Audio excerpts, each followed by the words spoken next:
Looking for the perfect birthday or anniversary gift or a special date night? Well, then you need Zodart, Seattle's only exotic car rental company. Visit Zodart.com to book an exotic special car for that very special day. Moving 92.5. Brooke and Jubal's second date update.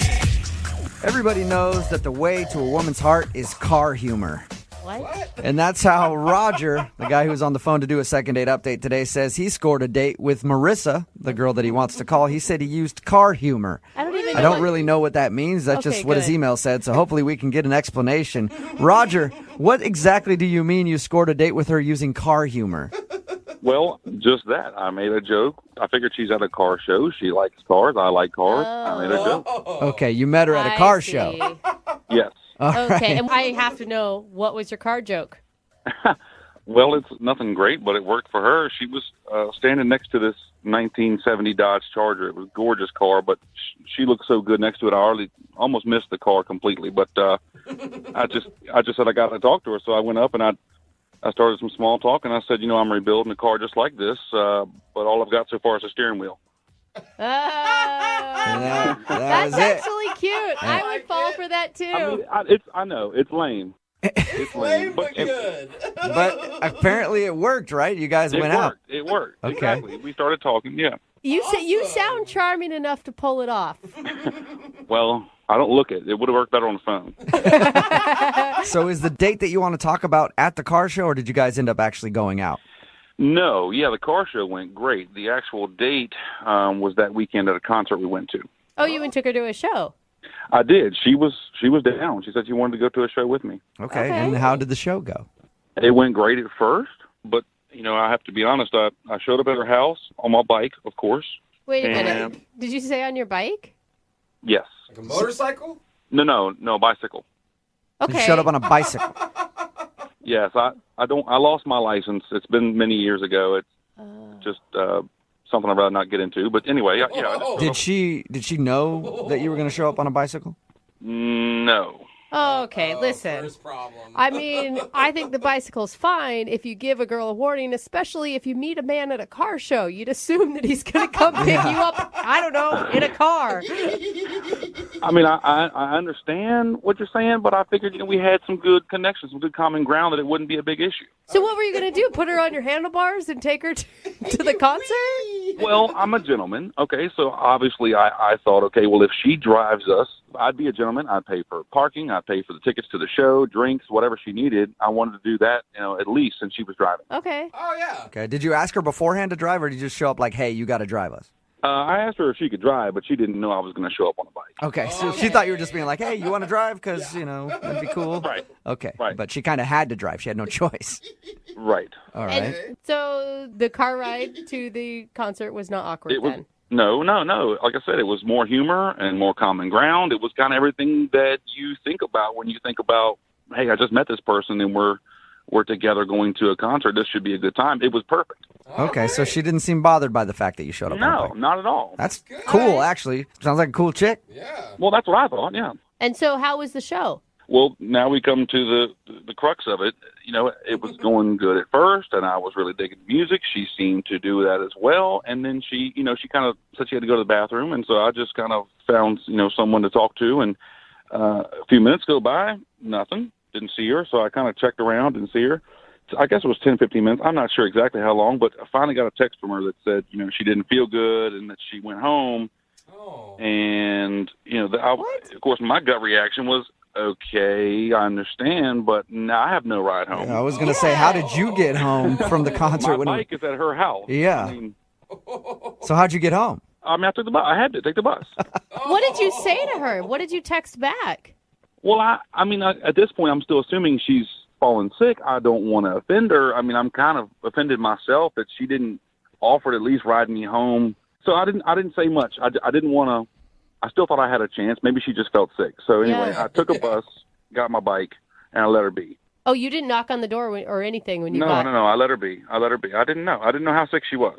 Okay. Have you let her be since the date, or have you tried to call her a few times? No. I made some text message advances, if you will. I made some more car humor that seemed to work the first time. I figured it would work again. God, Okay.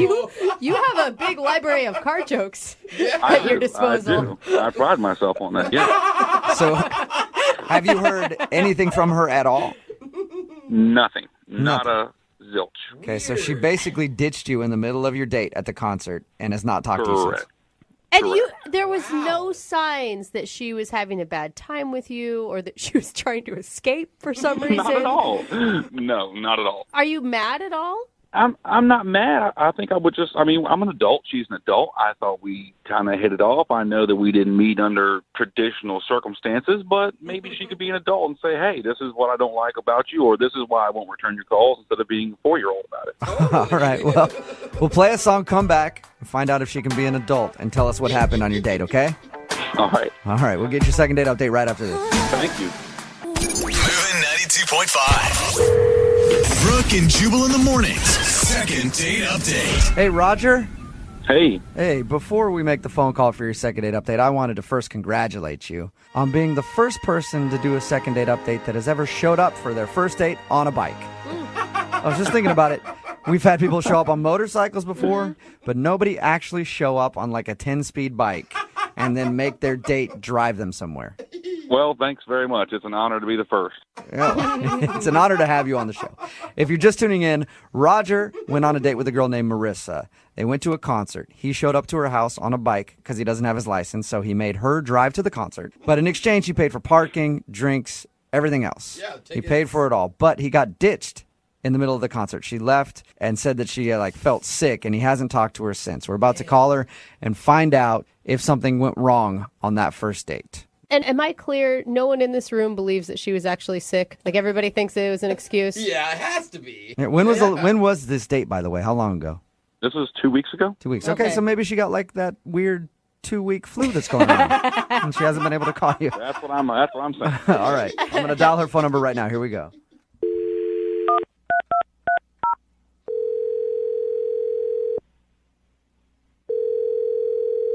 Hello? Hi, is this Marissa? Yeah, speaking. Hi, Marissa. My name is Jubal from Brooke and Jubal in the morning. Seriously? Yes. How are you? Yeah, I know you guys. You do? Oh, awesome. How you doing? I'm doing pretty good. Nice. How about Good. Nice to meet you. you? You as well. Have any idea why I might be calling you today? Well, I guess there's probably a lot of reasons you could be calling. Well, I'm calling you today because somebody emailed us for a second date update. Oh my God. Have you heard second date updates before? Oh yeah, totally. I listen to them all the time. Never thought that I would be on it though. Congratulations. How many dates have you been on in the last 2 weeks? 2? 2, okay. And of those 2, was one of them named Roger? Yes. All right. Well, Roger would be the one that emailed us for a second date update. Yep, I bet he did. Oh, really? He told us that you ditched him he said that you said you got sick, but we're all assuming that you ditched him in the middle of a concert. Yeah, was it that subtle? Dude, that's not cool. You were his ride, man. You can't just leave somebody stranded. Yeah. I know, I'm usually a good person, but, this was bad, you guys. I don't know what he told you, but I would love to tell you the true story. Really? Okay, so tell us what happened. So, I don't know if he told you this, but we met at a car show. So, I'm pretty surprised when he shows up to my door on a bicycle. He actually told us that. Yeah. He said that he showed up on a bike and asked you to drive to the concert. Oh, okay, he told you that. What else did he tell you? He told us that, and he told us that you guys went to a concert, and then that you ditched him, pretty soon after you got there. So he didn't tell you anything about the car ride to the concert? No, nothing. Are you serious? He didn't say anything about the car ride and what he told me? No, he didn't. He actually said that you guys had a nice conversation on the way there. Well, we have very different definitions of a nice conversation. So what happened in the car then? So we're in the car and we're driving, and he was talking about how expensive drinks at the concert were. So he wanted to stop at a liquor store on the way and pick up a 6-pack and have me smuggle it in my purse into the concert. And you weren't down with that? No, I said no. Like, I didn't want to get caught and kicked out of the concert. Yeah. And beyond that, when I told him no, he called me a wet blanket. You do sound a little straight-laced when you're so adamant against smuggling beer in. Well, you just meet someone, and let's be honest, it was not a small venue. Like, I've been there before. They check purses. I knew it wasn't going to work. What's the point? So he insulted you after geez, just trying to save some money on beer, you wet blanket. Yeah, totally. But it's almost like, like I'm driving. I'm trying to go with the flow of the night. We're going to go to a concert, and it's cool. So I'm trying to, be open and brush it off a little bit. Yeah. But then we get into the concert, and, it's about 15 minutes into the show. Things haven't really built up yet. And he tries to pick me up and crowd surf me, hand me off to another person. What? Yeah, no one else is doing this yet. I just met this guy. He doesn't know me. It's not like I was like, do it, Help me. I'm trying to picture this. So he just got behind you and tried to lift you up? And then hand you off? Yeah, I was like, what are you doing? I freaked out. Who crowd surfs anymore anyway? I don't know. Is crowd surfing still a thing? I think so. Still at that point, I was a little annoyed, but I was, trying to let it go. And then the final straw comes, right? Uh-oh. So he tries to get me to flash the band. No! What? Yeah. No way! Did you say to flash them? Yeah. What did he say to you? He was like, hey, show the band your Are you serious? Why? He kept telling me it would be hilarious if I showed the band my boobs. I was like, yeah, okay, I'm gonna fall for that one. Thanks, buddy. Is that when you left? Yes. I said I had to go to the bathroom, and I just went straight for the exit. I thought about, calling a friend, getting a second opinion, but no, I was just out of there. Oh, my gosh. He sounded so charming and lovable when we talked to him. Yeah. I'm, shocked by this information. Yeah, he sounded that way at the car show to me, too, but, Dr. Jekyll, Mr. Hyde, man. Show me your boobs! You know that he's actually on the other line listening to this conversation and wants to talk to you? Oh, yeah, I know. Okay, you do know the second date updates. Roger? Yeah, hey. Hey, man. Marissa, really? Did it take this to discuss it with you? Let's go over this. So what was the first turn off for you? Bicycle and me driving. Oh, my gosh. Okay, all right. So I have a troubled past. I feel like you were a grown up, you were adult. Maybe you understand. Hey, I'm moving on. Oh. Wait, you're I don't want to talk about it. You're talking about adulthood when you're the one that's telling her to show the band her boobs? Okay, Good well, point. on that particular note, I thought it would be cool that if she showed the band her boobs, then we could maybe get a backstage pass. I would really impress Marissa.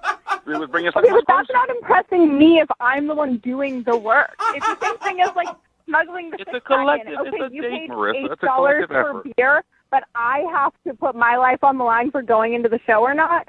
It's not putting your life on the line. It's having a little fun, Marissa. You need to lighten up a little bit, live a little bit. You smuggling beer. Everybody smuggles beer. Put it in your purse, your socks. I don't care, your hoodie. Okay, maybe that was an overstatement, but come on, man. You've never been to that venue before? They were checking everything. It was just a stupid idea. Marissa, do you even hear what you're saying? You're talking like somebody who doesn't know how to experience life to the fullest.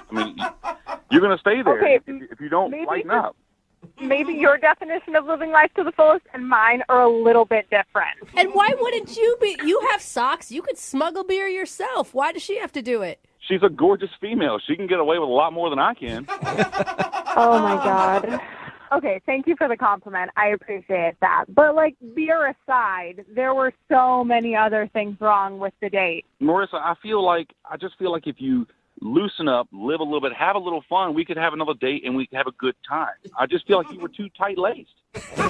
It's her fault. Now it's her fault, yeah. It's her fault. She was God, sneaking away. show him some nipple, Marissa. What's your problem? Objectify Exactly. yourself a little Thank you. bit for some backstage passes. Amen. I was being sarcastic. Listen, if I'm really that boring, why do you want to go out on a date with me again? Because you're at a car show, most girls don't go to car shows, so boom, right there, you're my material. Oh, my God. Yeah, and I thought you were my material too, but you don't even own a car. But he's got Okay, car ouch. jokes for days. I have a car, Marissa. It's a nice car. I just can't drive it, okay?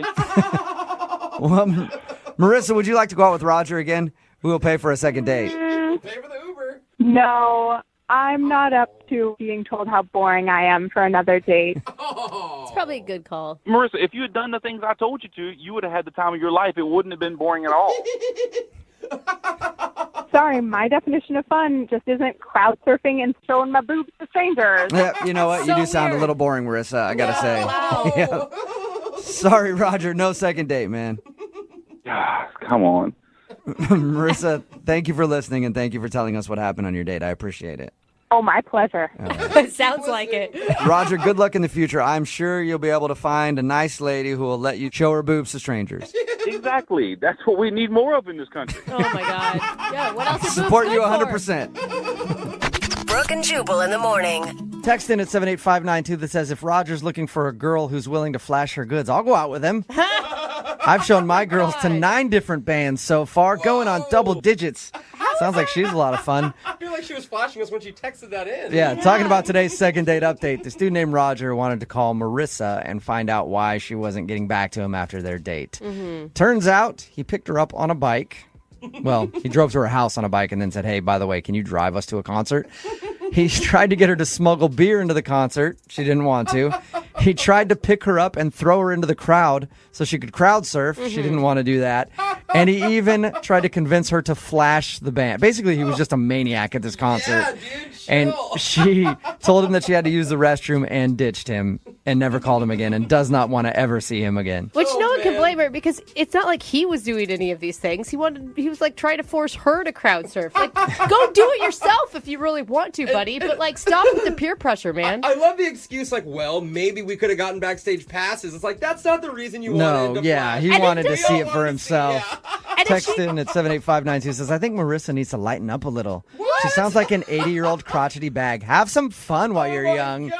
I like how this guy was an a-hole the whole concert, and feel everybody's about ripping this. on her for not flashing the band. My gosh. And as if, even if she got backstage passes, like he would have been invited. Yeah, right? I mean, Yeah. the reason a band would invite you back isn't the reason why they're going to have a dude come along, Good too. point, Brooke. So they agreed to not go out again. Oh, man. Poor Roger. But hopefully he'll find somebody who's a little more his speed and not so boring. Oh, God. Stick in the mud. Yep. And remember, if you want to do a second date update, all you have to do is email the show, and we will call the person who didn't call you back. Young Jeffrey's Song of the Week is coming up at 8:10. Moving 92.5 presents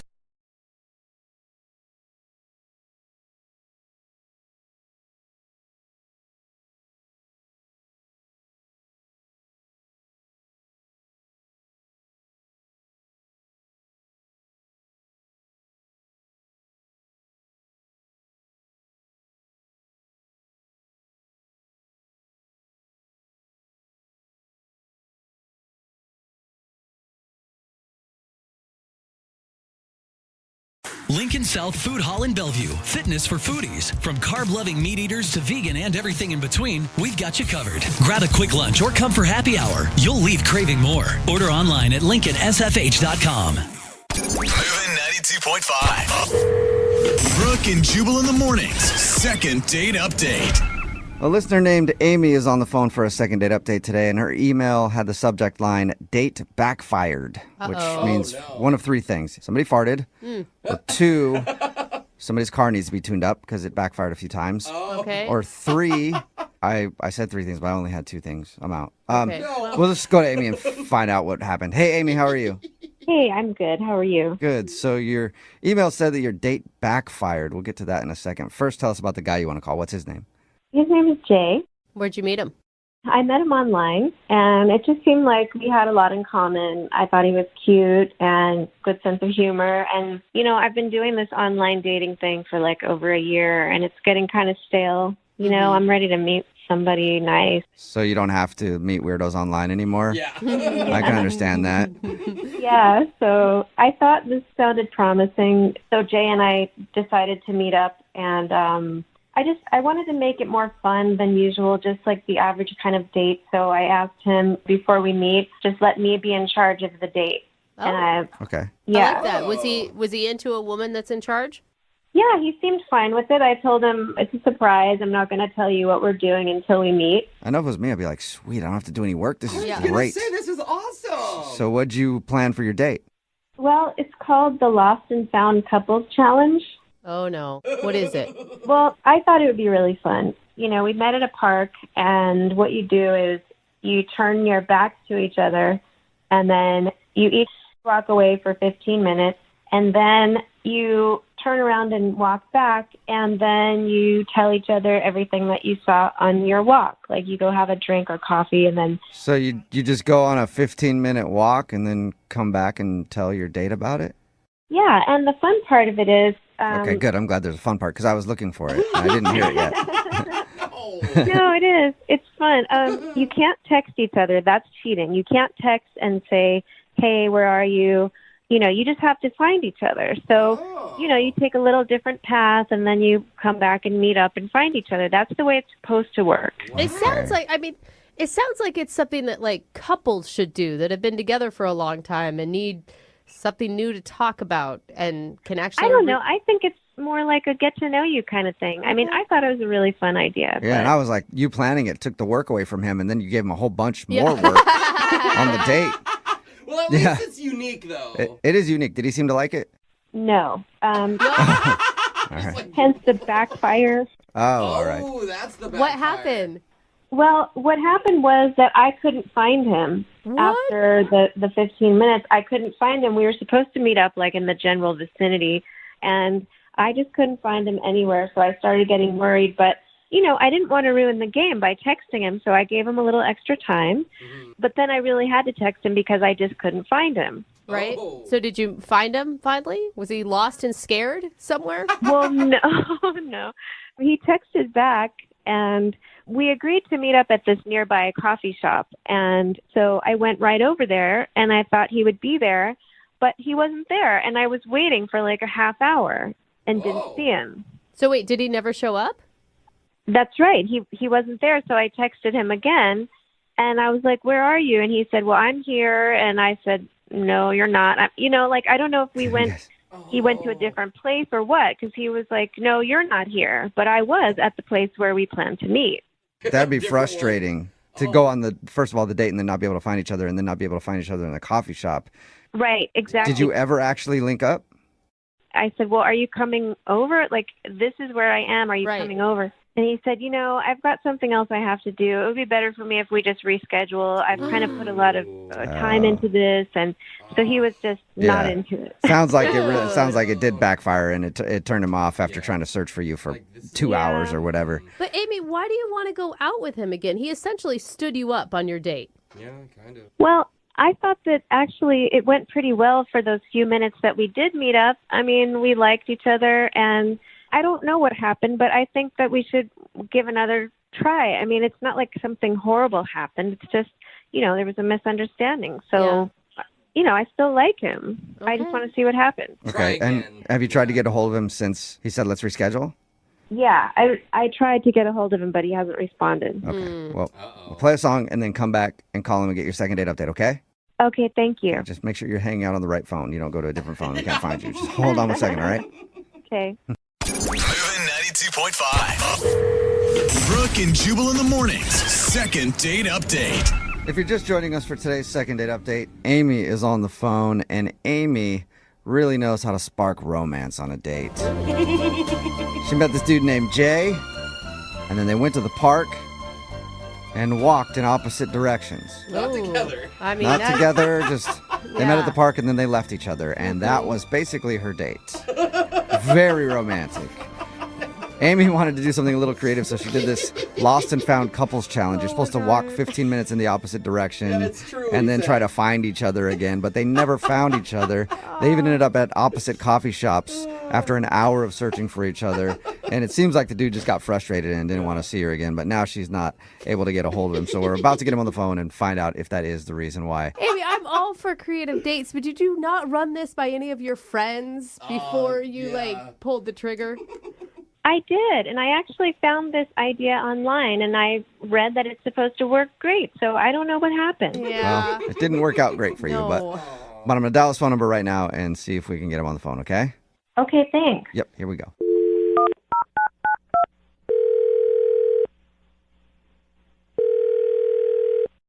Hello?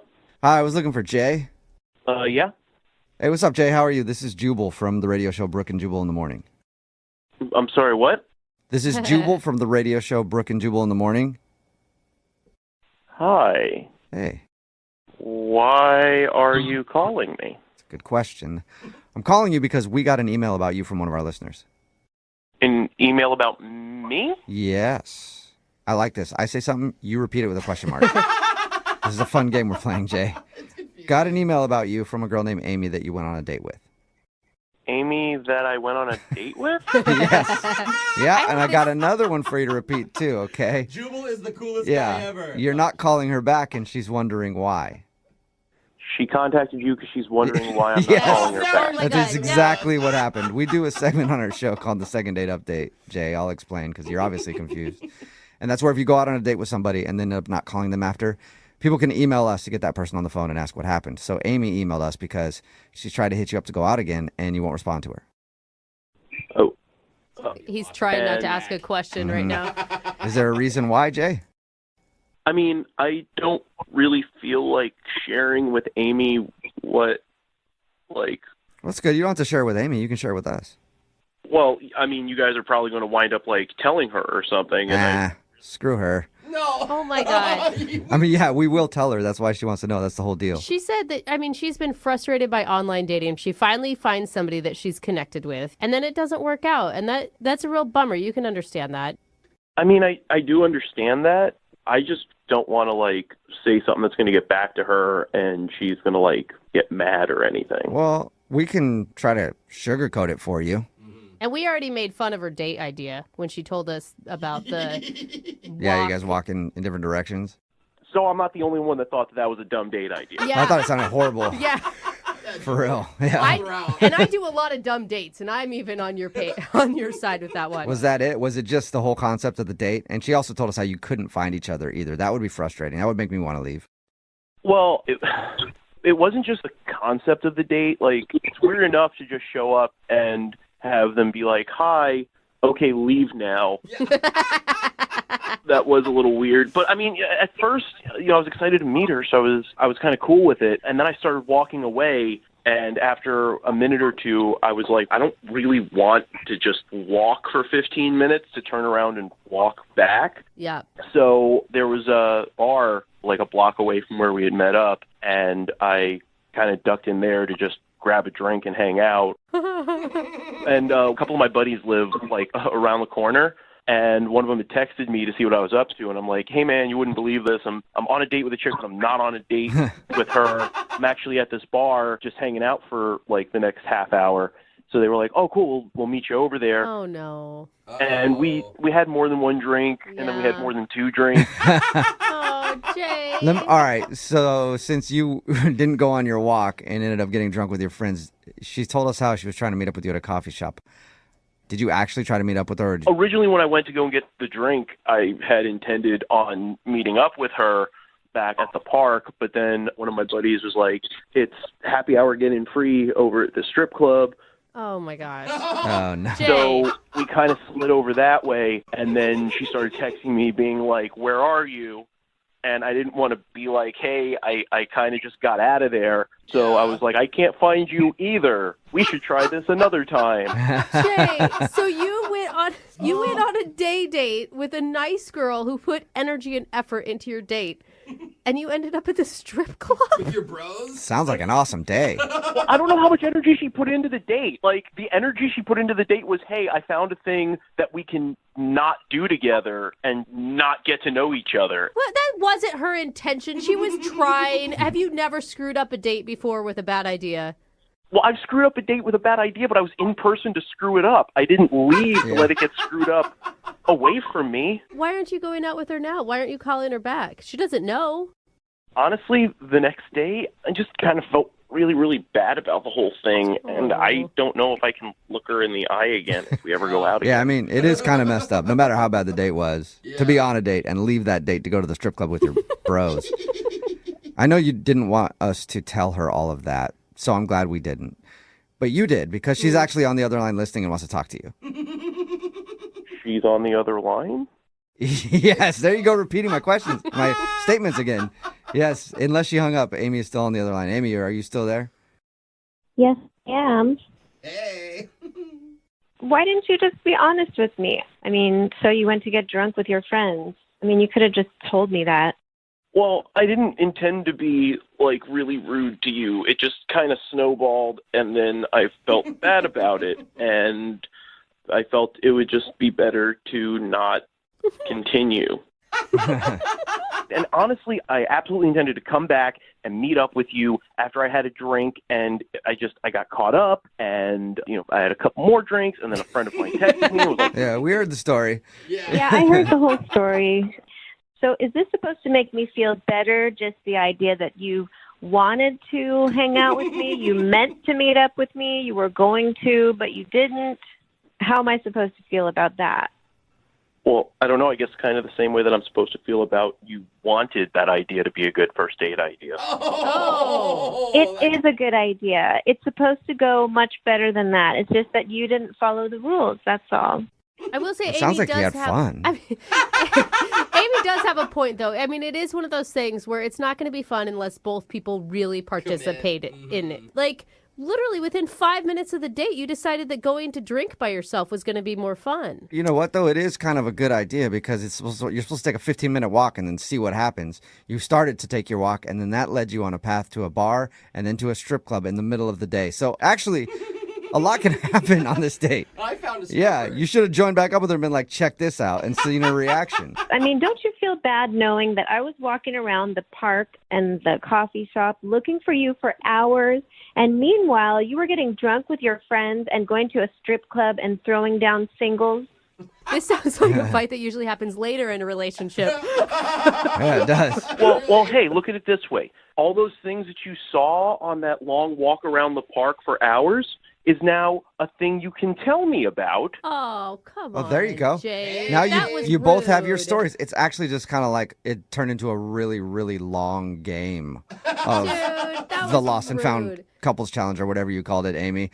Would you guys like to get together and swap stories? Jay, we'll pay for a second date. Will you go out with Amy again? Wait, hold on. I already know his whole story. I mean, he ruined it. Yeah, but he doesn't know yours. Could be fun. Come on, do you even want to go out with him, Amy? I'd be a lot more pissed if I were you. I think that we should do it over again and do it the right way. And if he can play by the rules, then we'll give it another try. Okay, so Jay, are you down to try it one more time? And no going to the strip club. Actually go walk for 15 minutes and come back. Walk the opposite Yeah. direction. I'd like to, but just with one little change. We meet up and use that time to talk about everything we've seen up to that point, you know, like our lives and where we've been. That's a regular date. and we talk about those things. Look, I'm not letting you off that easy. This is a fun game, and I want to try it again and do it right, and then we can talk about other things. She really wants to do it, Jay. Will you give her another shot? You know, Amy, I feel bad about it, and I had a lot of fun chatting with you leading up to that first date, and I do want to really see what's up. So, yes. Okay. Okay. All right. I can't decide if this is exciting or the start of a really unhealthy relationship. Well, at least you guys are actually going out again. Jay, thank you for your time, man. I appreciate it. Thank you, guys. All right. We'll get it all set up, and hopefully we can get an update from you. All right. All right. Take care, man. Amy, are you still there? Yeah. Amy, why are you going out with him again? Yeah. Oh, I'm actually not. I'm just going to schedule it, and he'll show up, and then I won't. All right. So it is still a successful second date update. We'll take it. Brooke and Jubal in the morning. Got a text in at 78592 that says, that sounds like a horrible idea for a date, but I kind of want to do it. See? Me too.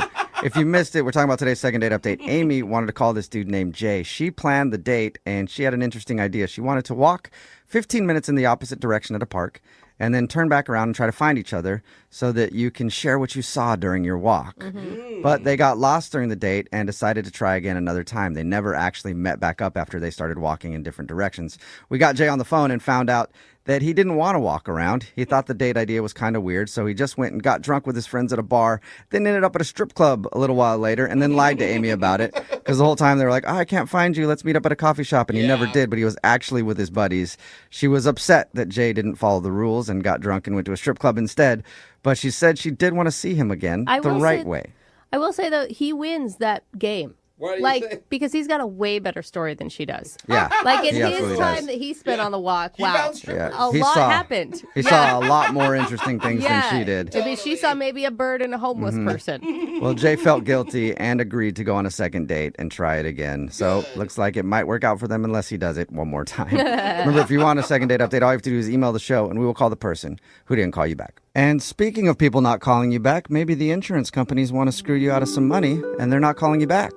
See how I did that? I tied that in perfectly. And that's why if you've been in a car accident and you need help getting money from the insurance companies, which you will need help because they don't want to just give you the cash, get a hold of my friends at The Advocates. It's advocateslaw.com, 206-512-3555. And they'll help you make sure you get all the money that you're owed from the insurance companies, whether it's for medical bills or repairs or anything like that. You need their help to get everything that you're owed. So it's 206-512-3555, online, advocateslaw.com. If you don't even think you need them, you might as well ask the question because a consultation is free and you don't pay anything unless you win. And also, they've gotten over $100 million for their clients, so they know what they're doing.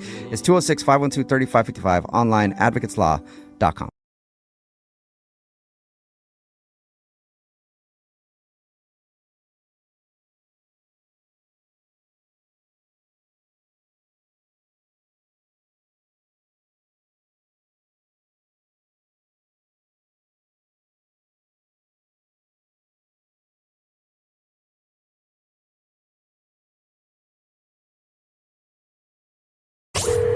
Second date update. We recently got an email for a second date update from a guy named Joe. Cool. Joe knows that his romantic encounter didn't go perfectly. Okay. He also knows who's to blame for that. All right. He's blaming it on a baby. What?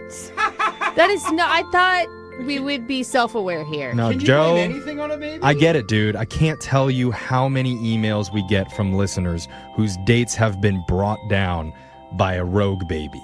It's a rogue baby now, like a baby that just came out of nowhere. So many rogue babies out there trying to ruin love. So what's going on, Joe? You want to fight this baby or what? The baby ruined my chances, I think, with this girl I met. Wait. Hold on. Was it her baby? Well, hold on. We'll get to the selfish baby in just a second. Why But am I first, tell us about the girl that you want us to call. What's her name? Her name is Tara. Okay, and how'd you meet her? It's kind of a funny story how we met, actually. It usually never is. So, She's right. I met her at a bowling alley. a bowling alley? Okay, Yeah. Jeff. Good one, yeah, man. Not fun. That Loved is it. some sarcastic humor right okay. there. Sarcastic laughter. All right. Sorry, go Sorry. ahead, man. I'm in a bowling league for a long time with my buddies, and we get together every week. Good fun, laughing and joking. Yeah. Mm-hmm. And my buddy Murphy, we call him Murph. Of course, Murphy's in a bowling league. Yeah. Yeah, Murphy's a riot. He was telling me a joke while I'm waiting for the ball to come back and the ball return. And all of a sudden, I was distracted for a minute. The ball came back really hard and smashed my fingers right up against the side of the return. Oh my God, I can feel that. I can picture Oh it too. my God. That's the I worst. just grabbed my own hand. Yeah. And my me too. pinky got bent a little. It just was starting to swell up. Wow. I can imagine. imagine, yeah. Your entire career of bowling flashing before your eyes. So where does Tara come into the picture? So I had to tell Murph and the guys that I couldn't bowl anymore and I had to get some ice. Yeah. All right. So there was a long line at the bar, and there was this lady in front of me, and I needed to get ice really bad, so I asked her if she wouldn't mind if I could get in front of her. Yeah. I mean, I think it's totally reasonable that you would cut to the front. Yeah. Yeah, and she was just really cool. We were just talking for a while after I got my ice and getting to know each other. Yeah, you always got to reel them in with a little injury. Yeah. I feel sorry for Yeah, women love a guy that's in pain a little And bit. then they're like, let me take care of you. That's right. I like what you did there, Joe. Smart. Very smooth. She seemed very nurturing. Yeah. Did you ask her out, or was this your guys' date hangout? Well, I couldn't go back to bowling, and, Right. I was getting a little hungry, so I said, hey, Tara, why don't we grab a burger right here at the diner inside the bowling alley? Wow, Yeah. Tara, look at that. We're both in a restaurant I together. can't hold the burger, so maybe you could feed it to me. Because my hand is in so much pain. Lick my pinky? That would have been a great idea. I mean, I didn't even think of that. So what did you guys do? Just ate together? Yeah, we went into the diner. We sat at a booth, ate together, joking around with one another. It was going well, is what it sounds like. When did it go wrong? Well, this is where the baby comes in, right? Yeah, the baby. Rogue baby.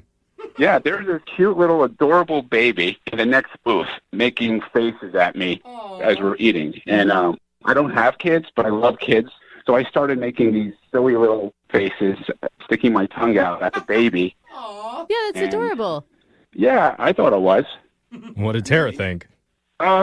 She wasn't doing the same thing I was doing. She wasn't making funny faces. Maybe she didn't speak baby talk. I don't know. No, that's the problem. Translation issue with the baby. Yeah. She's not bilingual. I mean, that doesn't sound like it would ruin anything, though. I don't understand why that's so bad. Yeah, but I did encourage her to interact with the baby, but she said no chance. Yeah. That's a little bit strange there, Joe. She's like, It's a little awkward, but hey, your turn. like most women that I know, when a guy is interacting with a baby, your immediate thought is, oh, he has nurturing instincts, Or right? in my case, I'm like, weirdo. Well, maybe that's what she thought. Maybe it was more like Jose. Yeah, too nice. I mean, who can't, at least smile or acknowledge a cute little baby that's like a foot away from you? Yeah, but sometimes guys like you and I, like I was trying to say, get too excited, and then it gets into... Yeah, that's true. I do kind of go overboard sometimes, and I almost ask the people there if they would let me play with the baby, but I didn't ask that. But Okay, good. That's not even I do So that, bro. creepy. A random Yeah. dude in a bowling alley gonna play with your Excuse me. baby. Can I borrow that human real quick? It Thanks. sounds like you did one thing right by not asking that. So how did this all end? Well, at this point, I went back to my buddies at our lane, and then she went back to her friends at her lane. We were like 3 or 4 lanes apart. Ooh, that could be good or really awkward. Yeah. I waved to her once, and then she was getting ready to leave with her friends before we were leaving. So I quickly went over to her and said, hey, Tara, I enjoy talking to you, and maybe we could exchange numbers and meet up sometime. Yeah. So we did. We exchanged phone numbers. So I thought at that it was a nice ending to a funny little awkward story of how I met her. Your pinky got you a number, dude. All right. How weird, but It's I the get tiniest little wingman ever. So you've reached out to her since then? Yes. it. Okay. And nothing. That's weird. Why would she give you her number? And it's if really she- her number? Yeah, I'm pretty sure it's her voice on the voicemail. Okay, that's the Oh, good. big indicator that is her number. All right. Well, here's what we're going to do. We're going to play a song, come back, call Tara for you, and try and get you a second date update. All right, Joe? Sounds great. Second date update. If you're just tuning in for today's second date update, we're on the phone with a man named Joe. Mm-hmm. And Joe loves doing 3 things in this world. What? Throwing strikes, Yeah. eating burgers, And? and making babies. Oh, what? Giggle. Yeah. Okay. There He it makes is. them giggle. I was like, you That didn't is- say that. That is a hard man. Yeah, he recently met a woman named Tara at the bowling alley after he hurt his finger in the ball return. They ended up sitting down in the diner there, eating together, but Joe got distracted by a cute baby in the booth next to them. After that, he was able to get her number, Tara's number, not the baby's, but now Tara is not calling Joe back. Oh, That's man. That's the most manly thing when you're like, yeah, he likes to do this and this, and then he got distracted by a baby. Yeah, Jose understands that, I Joe, get just it, so you dude. know. I get it. Yeah. I mean, if you could talk to her and find out, if I ruined my chances of going out with her because of that darn baby, I'm going to be upset. So here's my question that I didn't ever ask, because I know when Jose tries to entertain my children, they run in fear, Yeah, right? I'm They too usually ex- cry. Yeah. Was the baby into you? Yeah, the baby was like making like goo goo gaga sounds. I was playing peekaboo with the baby. Okay. Oh, okay, that's Okay. Yeah, like I said, if I could have asked the people that the baby was with if I could have played with the baby on my lap, I would have. All right. Actually really cute. Well, I would love to have a baby on my lap. You know what, Joe? If we can't get you a date with Tara out of this, maybe we can get you a play date with the baby. Yeah. Sure. All right. Okay. I think that's illegal somehow. It's called babysitting. It's fine. Yeah. They don't know him. Well, we'll focus on Tara for now, okay? We're going to dial her number here. You ready? Yeah, I'm nervous. I hope she picks up. I hope so, too. We'll find out. Here we go. I'm going to dial her right now.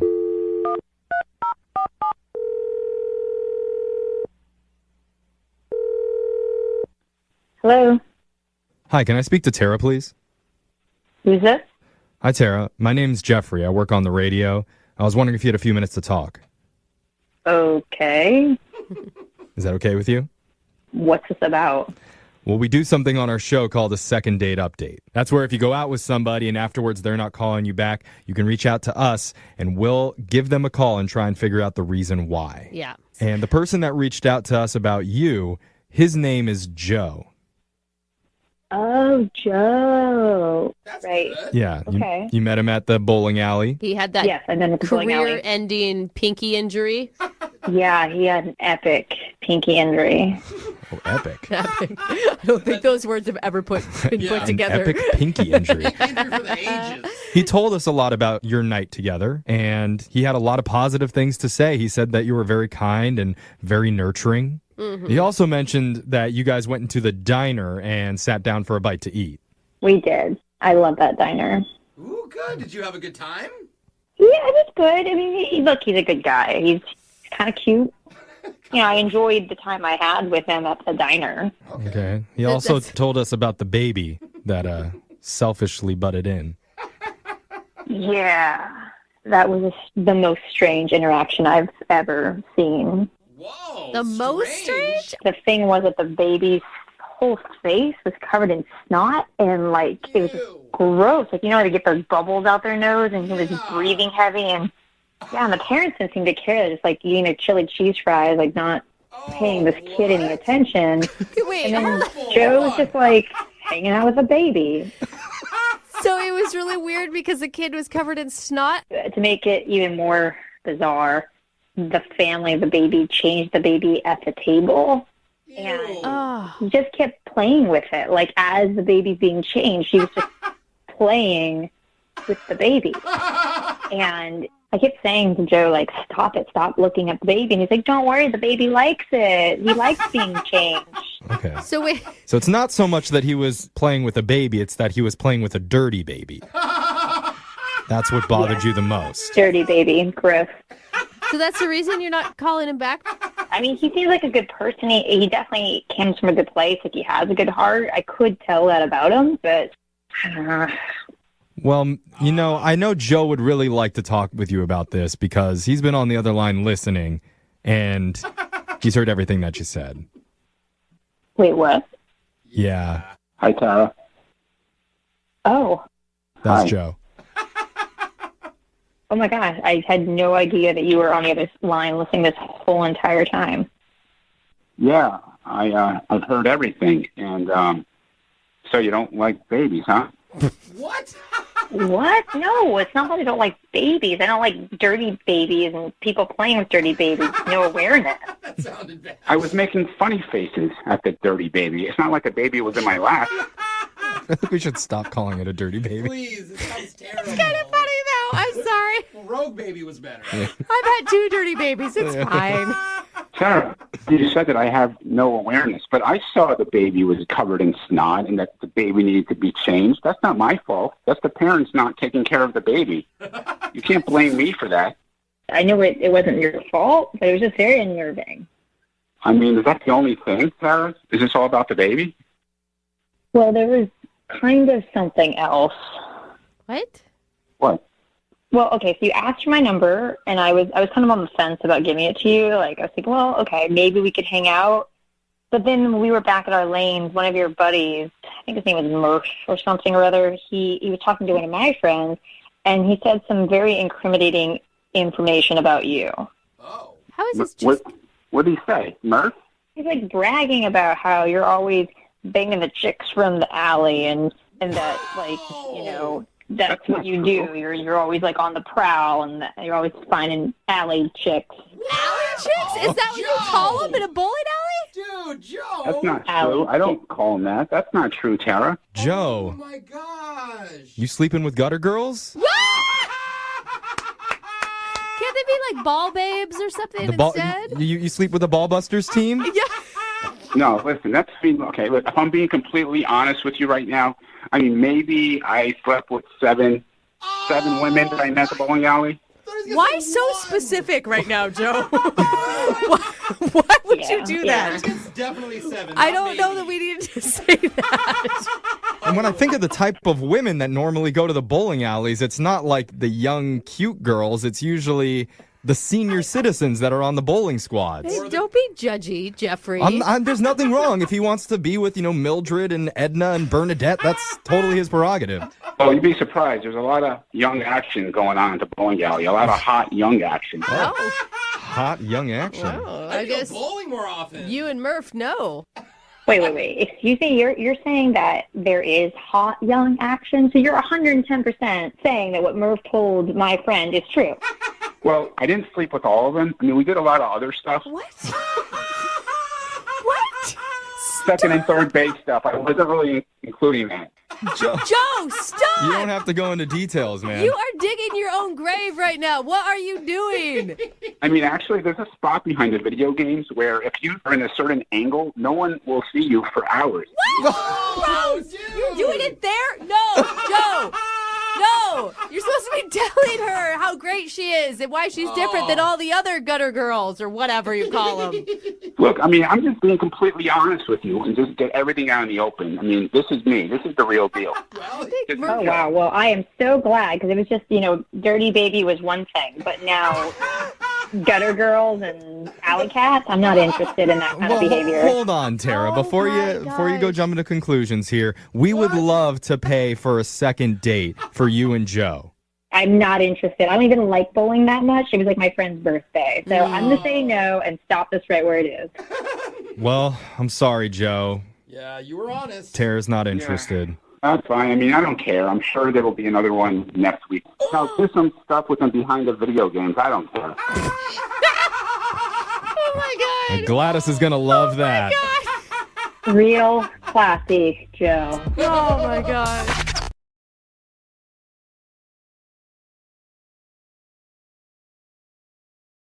We do a lot of second dates on this show, and we have people who email us for second dates all the time. All the time. All the time. And some of those people become friends of the show because we get to know them because they've done more than one second date. Uh-oh. Especially one person. Oh, no. Who emails us a lot. And I wouldn't even really consider her a friend of the show anymore. I kind of consider her more a family member almost. I'd like to introduce you to our friend, Hailstorm. What's up, Hailstorm? Hailstorm. What's up? Yeah. Girl, you haven't changed a bit, have you? She's back. Oh my God, never, you guys, never. Her name is Haley. She goes by Hailstorm. She's done a couple second dates, even an Awkward Tuesday phone call, I think. And I realized it today, Hailstorm. I don't think of you as like a friend of the show. I think of you as like my wild little sister. Oh my God. Yeah, who I encourage to go out and get wild because I'm a good brother. That's not usually what brothers do, man. That's kind of gross. Don't ever ask me to like fight somebody for you because I will run the other direction. So, what's up today, Hailstorm? Oh my gosh, you guys. I had a crazy weekend and I need your help. Oh my God. So wait, Haley, why are you doing all these second dates? Is your dating life that bad? No, I have dates all the time. It's just the ones that never call me back that like piss me off. Okay. And so you want to know why they're not calling you back? Exactly. What happened this crazy weekend, though? So I went to a Halloween party. It was a friend of a friend's house party. So I didn't really like know who was throwing it, but whatever, like I'll go. Yeah. Okay. And I dressed up because it was a Halloween party. So I was a naughty librarian. Oh, nice. Not very creative. Most librarians are actually naughty, so it's not even a costume. Okay, so naughty librarian, and I'm assuming you looked hot. Oh my gosh. Like the hottest girl at the party. I had a cardigan, glasses, like the long skirt. My hair was pulled back in a bun, and I was carrying a dictionary. You're starting to sound just like kind of like the dowdy librarian by that description, Haley, not the naughty one. I make Dowdy look hot. Okay. All right. I can get behind that. All right. So how'd you meet the person that you want to call today? I was having some drinks, and I couldn't even keep track of all the dudes that were hitting on me because it was just all of them just flocking towards me. They were obsessed. It sounds like a fun night for you. Yeah. It sounds like a typical night for Hailstorm. Yeah. Oh my gosh. I was crushing it. All right. So I'm totally crushing it. And this one guy, James, he comes up to me and he had the best pickup line. I just melted right then and there. What was it? He said, "Can I borrow your dictionary?" And I was like, "Why?" And he was like, "Because I want to see your picture under the word adorable."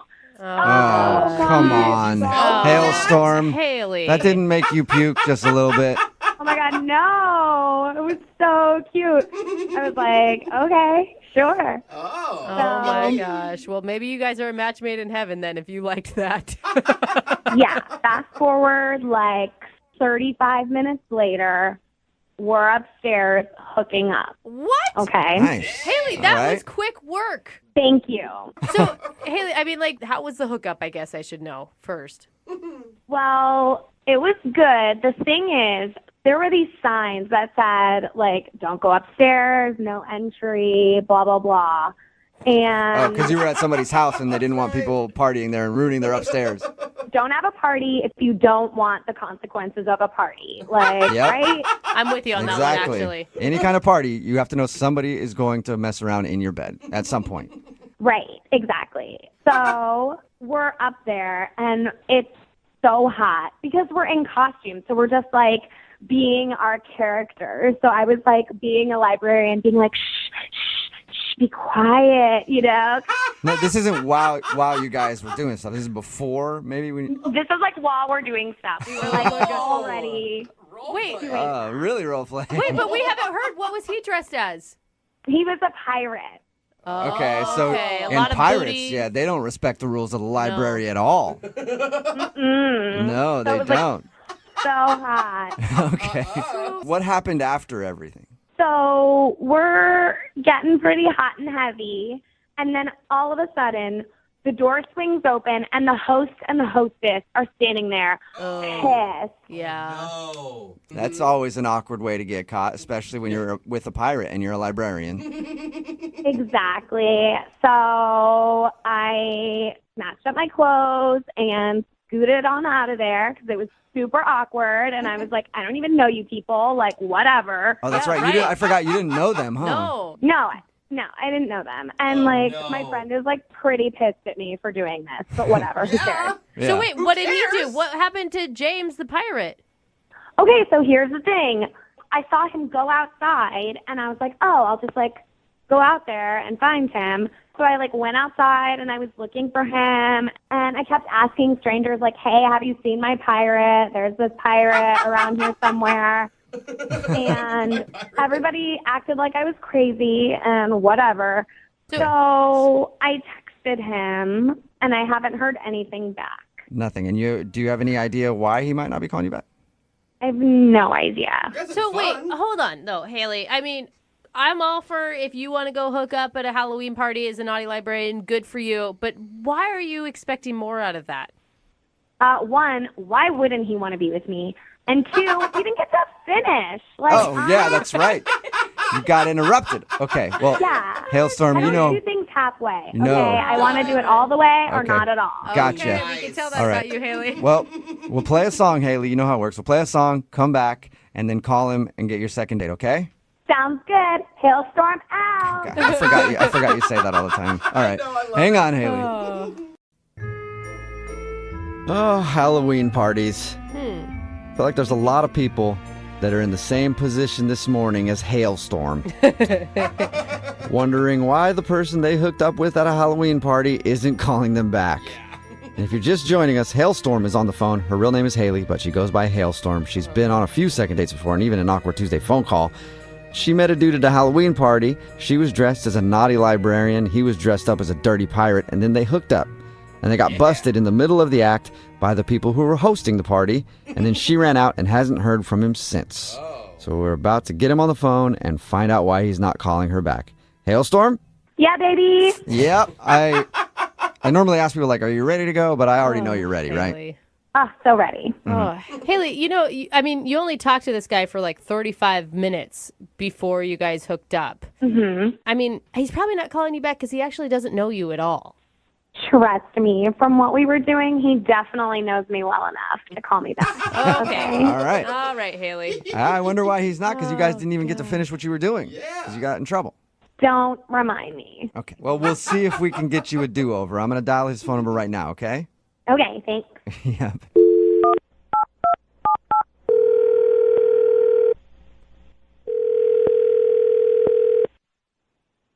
Hello. Hi, may I speak to James, please? Yeah, speaking. James, how are you, man? This is Jubal from the radio show Brooke and Jubal in the Morning. Your radio show? I am not one myself, but I am on a radio show. I'm calling you because one of our listeners actually sent us an email, and they wanted to see if we could get you on the phone. Okay. Who is it? Well, it's somebody that you met this weekend at a Halloween party. Met a lot of people. It's a big party. Can you just hurry up and tell me who it was and stop trying to be like Mr. Radio Man? I would love to do that. I like your new title, though. Yeah, I do. Mr. Radio Man. I like it. Thank you, James. Appreciate it. I'm going to guess that you remember her because you guys hooked up. Yeah, I know who you're talking about. All right. Well, we do a segment on our show called The Second Date. That's where if you go out on a date with somebody or hook up with somebody at a Halloween party and that person doesn't call you back, you can email us and we'll get them on the phone and ask what happened. So Haley, she wants to know why you won't answer any of her text messages. What do you mean, why? She's taken. She's She's what? definitely not taken. No, she's very single. She's like as single as they come. But no, she is taken. I trust me, she's taken. 100%. So wait, you think she's in a relationship is what you're saying? I know she's in a relationship. How do you know that? Because her boyfriend came up to me afterwards and was giving me crap. That's why we had a scrap. We had a whole scuffle about it in the backyard. What? Wait, what? You had a fight with a guy who said that he was Hailstorm's boyfriend? I don't know, the hailstorm, whatever that is. But yeah, after I went downstairs and I had a fight with a guy in the backyard dressed like the Incredible Hulk. You were dressed like a pirate and you almost had to fight the Incredible Hulk. No, I did fight the Incredible Hulk. Oh, That's the thing. He started swinging at me. Okay, this sounds like a bad memory for you. I think this is a really cool memory. Sounds like a cool movie. Sounds like something cool that happened. Yeah, seriously, I want to see it in theaters. Okay, I know you guys are amazed at the costumes, but like Haley is a person that calls into our show every so often, and although she's wild, a little wild child, I get that, but like she doesn't have a boyfriend. Like there's no way she has a boyfriend. Well, if she doesn't have a boyfriend, then why did the Incredible Hulk try to fight me and tell me that I was messing around with his girlfriend? I don't know. Maybe he got confused? There's something missing here. I don't know what happened.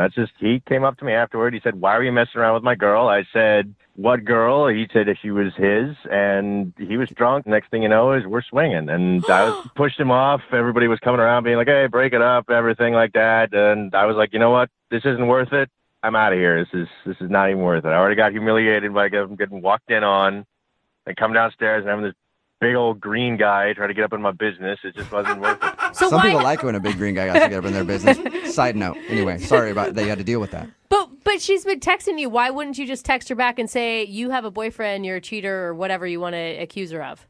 I don't even want to encourage her. I'm out. That's it. I am out. Yeah, it's understandable. I mean, you were just like, you met her what? Like an hour before you guys started messing around? Yeah. Besides, I mean, I didn't even get her number or anything, so I've just been getting like random texts from this number. I didn't know who it was. I just ignored it. Okay. Well, you're not going to be able to ignore it now, James, so much, because she's actually on the other line listening and wants to talk to you. Are you kidding me? No, I'm not. Hey, James. Oh, my God. Excuse me, I do not have a boyfriend, okay? Then explain to me why this guy tried to fight me. Yeah, that's Luke. He's like a sad puppy that I gave a biscuit to once or twice, and he's obsessed with me and won't stop. calling me and texting me. He's not my boyfriend. So you know who it is, though, Hailstorm. Yeah, I know Luke. He's like the saddest thing I've ever seen. Haley, that's just mean, man. It's mean to start fighting boys that I'm interested in and calling yourself my boyfriend. Like, Yeah. I'm sorry, no. Do you believe her, James? I don't know what to believe, honestly. Like, I met this amazing girl, and then the Incredible Hulk's coming after me, and now I'm getting punked on a radio station. I don't know what's going on. There's a lot going on in your life right now. Yeah, it's kind of hectic. Oh, but you did think that she was amazing. Yeah, I heard you say that. I thought you were cool. I mean, I didn't really know you that well, but I would have liked to, and I thought you were cool. Excuse me, you just said amazing. You used the word amazing to describe me, which, guys, I know we haven't met because we only talk on the radio, but, I am amazing. I've never doubted you, Hailstorm. I've always known that about you. You have cornered the market in self-confidence. That's for sure, girlfriend. Thank you. Thank you. So, Hailstorm, do you know that this Luke dude thinks you're his girlfriend? Do you know this? No, I had no idea. He's just doing this so that I'll reach out to him and talk to him. I've been ghosting him for a while, and he's following me around. I didn't even know he would be at that party. Ugh. Wait, was he your boyfriend and then you ghosted him and that's how you broke up with him? Are you sure, Haley? No, we're talking about a guy I hooked up with one time, okay? He is nothing to me. We need to be focusing on me and James and the hot time we had last Saturday because I need to get back in that saddle. You know what I'm saying? James, are you still there? Yeah, I'm still here. What do you think? Yeah. I think there's a lot of drama going on. Okay, let me here. stop you right there. Hold on. Let me stop you right there. I'm sorry that I'm an amazing person and I'm beautiful and people are obsessed with me. Okay, that's not my fault. Please don't punish me because I'm amazing. Your words, not mine, right? Good point. And we didn't get to finish what we started, so I don't think you should make a decision until you've had the whole experience. So why don't we just get back together, and then if you're still feeling like there's drama or whatever, then you can go your merry way. But don't dismiss this so quickly just because we have the radio calling you and the Incredible Hulk trying to take you down. Okay? Don't dismiss it right away, James. That was a good sales pitch. I will give that to Haley for sure. You can overcome adversity, James. Would you like to go out with Haley one more time? We will pay for it. At this point, it's probably going to be a Motel 6, but we'll pay for something, whatever you guys are going to do. She's classier than that. I mean, I don't want to get cornered in a parking lot or beaten up by the Incredible Hulk again or anything like that. Oh, my gosh. I'll protect you. It'll be okay. I promise.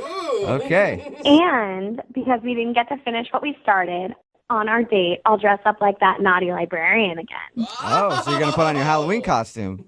It's not really a Halloween costume anymore, just because I get so many compliments. It's made its way into my regular wardrobe. Okay. Oh, my gosh. There is no guy that's going to turn this offer down, Haley. James, it's just not going to happen. Do you want to meet up with Haley one more time, and she will wear her sexy librarian costume that she was wearing when she met you at the Halloween party? And you can dress like a pirate if you want to. Oh, my God. If he says no, I'm going to have a heart attack. You know what? YOLO, at this point, I'm in. Let's do it. Yeah. From the way Haley described Wow. it is worth a punch in the face from the Incredible Hulk, apparently. Hell yeah. You guys, I'll send you a picture, okay? Of you guys, absolutely. Cool. Okay, No. sweet. No, that's not what she meant. That is what I meant. I'll send it. I don't care. Oh my Yeah, God, send it Haley. in. Moving 92.5. Second date update. If you're not on a dating app, how else are you meeting people out there nowadays? It's a great question. You're not. Yeah. I mean, especially these days. Yeah, right? One of the want to leave. One of the most popular options is to meet through friends. Yeah, that's true. Sure. And that can work out. If you have a lot of friends. But it makes me think back Poor Jose. it makes me think back to my experiences on this show. Because I think of all of you as my friends. Yeah, for sure. Or at least I did. Uh-oh. And then over the years, you purposefully set me up on terrible dates. Yeah, but it's funny. It's Yeah. not funny if we set you up on good dates. What do we talk about? You even had that's me so in stupid. studio once having breakfast with a young lady, and everybody mocked me in front of her. It was funny. Yeah, that was great. So Think of it this way. At least they set you up. was it funny? At least we set you up. I go on dates by myself that are horrible. Well, I mean, we're not going to make fun of the girl you're going out with. That'd be mean. Yeah. Okay, well, the whole thing is I don't really know about being set up by friends anymore. I don't know if it's a good thing. It scarred you. But oh, no. That's how Mark met a woman that he went out with recently, Abby. Mark, are you sure these people are really your friends that set you up? Was this all a ploy to get you on this show? Honestly, I have no idea. My buddy, Brian, best friends my entire life. So, Or so you think. well, yeah. So he sets me up with this girl. He's known for a little while, but we've never actually, hung out or anything. Okay, and what did he say? I mean, he obviously pitched it to you, right? Yeah, he said. What did he say you'd love about this girl? Well, she's outdoorsy. She loves hiking, does it often. You don't have to lie, Mark. Yeah. He said that she was hot. Yeah. That's what I just heard, too. It sounds Jeffrey. I know you're dancing around it, but it's okay to admit that they set you up because she was attractive. Yeah. Well, I think he knows me, and of course, yeah. Okay, good. So what was the lead up to going out with Abby? Did you see each other in person? Did you talk on the phone, text? Well, we texted a little bit, but primarily we would just DM through Instagram. Okay. Yeah, that's I got to see all kinds of pictures. I was very happy. Hey, attaboy. I was in the Navy, so I like doing some crazy stuff. And so... Oh, a Navy man. All right. I mean, my brother-in-law was in the Navy, and I wouldn't call him a crazy dude. Gross, what Brooke. were you doing in the Navy? I've heard so many things about Navy being super cool, and then also, well, if you talk to Marines, it's, I don't know, but we don't care for them. That's beef. That's beef. I know you guys have. It's true. My dad was a Marine. My brother-in-law is in the Navy. They There's talk always crap, been, right? Yeah, we don't really get along so well. Okay, well, back to Abby. Yeah. How was your date with her? I thought it went really well. What'd you guys do? We talked before. She makes pretty good money, which I was interested in because I have my own business. Can I ask you, did you ask her how much money you made? Or, I mean, how did that come up? Well, in a lot of the photos I saw, she always looked very nice, very put together, very professional. And I met her after she got off work, and she did. She looked beautiful. She definitely has this very high-level job. Okay. All right. That's good. I mean, that's attractive. Someone who has goals and has a good career. Absolutely. Right. Plus, rich people have that, rich smell, too. You know the smell I'm talking about, right, Mark? Oh, she smelled very nice. Yeah. Wealthy smell. I don't know, though. Sometimes I've seen a lot of girls that have designer purses or Louis Vuittons. They're broke. They spend all their money on but their he met clothes. her after her high-paying job. It wasn't That's true. I guess you're right there. Okay. So how was your connection with her on a personal level? Well, I thought it was pretty good. I found out she was in the Peace Corps. Cool. The Navy's not beefing with the Peace Corps? You didn't talk crap. Just the Marine Corps. Not currently, but you never know. I guess it could happen. Okay. Give it some Don't time. leave that up to the Coast Guard. You know? Sure. Yeah. Well, no one, not the Coast Guard. Okay. Sorry, I didn't even bring that up. I know. All right. We keep getting sidetracked from your date, but you're a very interesting guy. Yeah, you are. So tell us anything else memorable about your date. Okay, so it was the end of the night. We pull up to her house. I unbuckle because I think I am going to go in for a kiss. Okay. So I go, and she turns, and I practically wind up kissing the car door window. So either she had no idea what I was doing, or I just totally misread everything. Yeah. Oh. Yeah. Couldn't seal the deal. I mean, That's a pretty bad one. and the thing is if a girl wants a kiss at the end of the night, she'll linger. She's not twisting away uncomfortable from just you. hearing this. Yeah, in some ninja move or something. Yeah. So I don't know. What do you think, Mark? What do you think turned her off during your date? Well, I thought I did just about everything right. I was a gentleman. I would open the car door, everything. I pulled out her seat when she was going to sit down. But what did you do wrong? I feel like sometimes I just come off as a little just a little too engaged, maybe. Too engaged. This is like we're at a job interview, and they're like, Yes. well, I'm kind of a perfectionist. That's my flaw. Oh, you're too perfect for her. Okay. I love too much. Yeah. I listen too hard. You know how those Navy guys are. They're just too good. Yeah. They are. Well, here's what we're going to do, Not Mark. like the Marines. We're going to It's a play joke, by the way. We're going to play a song. You just drop anchor. Stay where you are. We'll come back All right. and we'll call Abby for you, try and get you your second date update, all right? Guys, thank you so much. And I don't think that's a Navy saying, Jeff. What? No? Anchor down. Well, just hold on. If you're just tuning in for the second date update, we've got Mark on the phone. Mark is a former Navy man who served honorably for his country out on the open seas. Yeah. But recently, he was dishonorably discharged from his first date with a girl named Abby. And Mark, I forgot the most important question. If the Navy's in town, why wasn't I informed about this?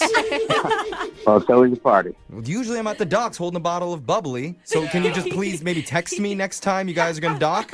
Absolutely. Absolutely, Thank he you. says. Oh, sweet Mark. Now, Jeff's Mark's always hanging out at the port. Mark's date ended with him going in for a kiss, but Abby did a last-second spin move to get out of it. And he told us the only reason he could think of for why he's not getting a call back is that he did his date too perfect. Yeah. He was too engaged, too interesting, too good-looking. That's probably not Which, Mark, as a fellow perfect man, I feel you, bro. You know. Stop. You guys have a lot in common. Happens all the time. Oh, my God. No, Mark, the one thing we didn't ask you, you were set up by friends. Have you checked in with your friend to see why Abby isn't calling back, if they know anything? I talked to him, but I kind of avoided talking about the subject because I know he's going to talk to her pretty soon. And I just want to touch base with her or get like a third-party perspective because I really did. I thought I was a gentleman and I do pretty well. And I, unfortunately, date a lot of gold diggers here and there. And All right, Mark. You already told us that Yes. she had a Okay. successful All right. job and plenty of money herself. All right, let's move forward. Yeah, let's just get to the call. We'll dial Abby's number and find out why she would dare reject Mr. Perfect. You ready? yeah, I'd like to know. Okay. So would the universe. Here we go. He's like, thank you. I'm gonna dial the number right now.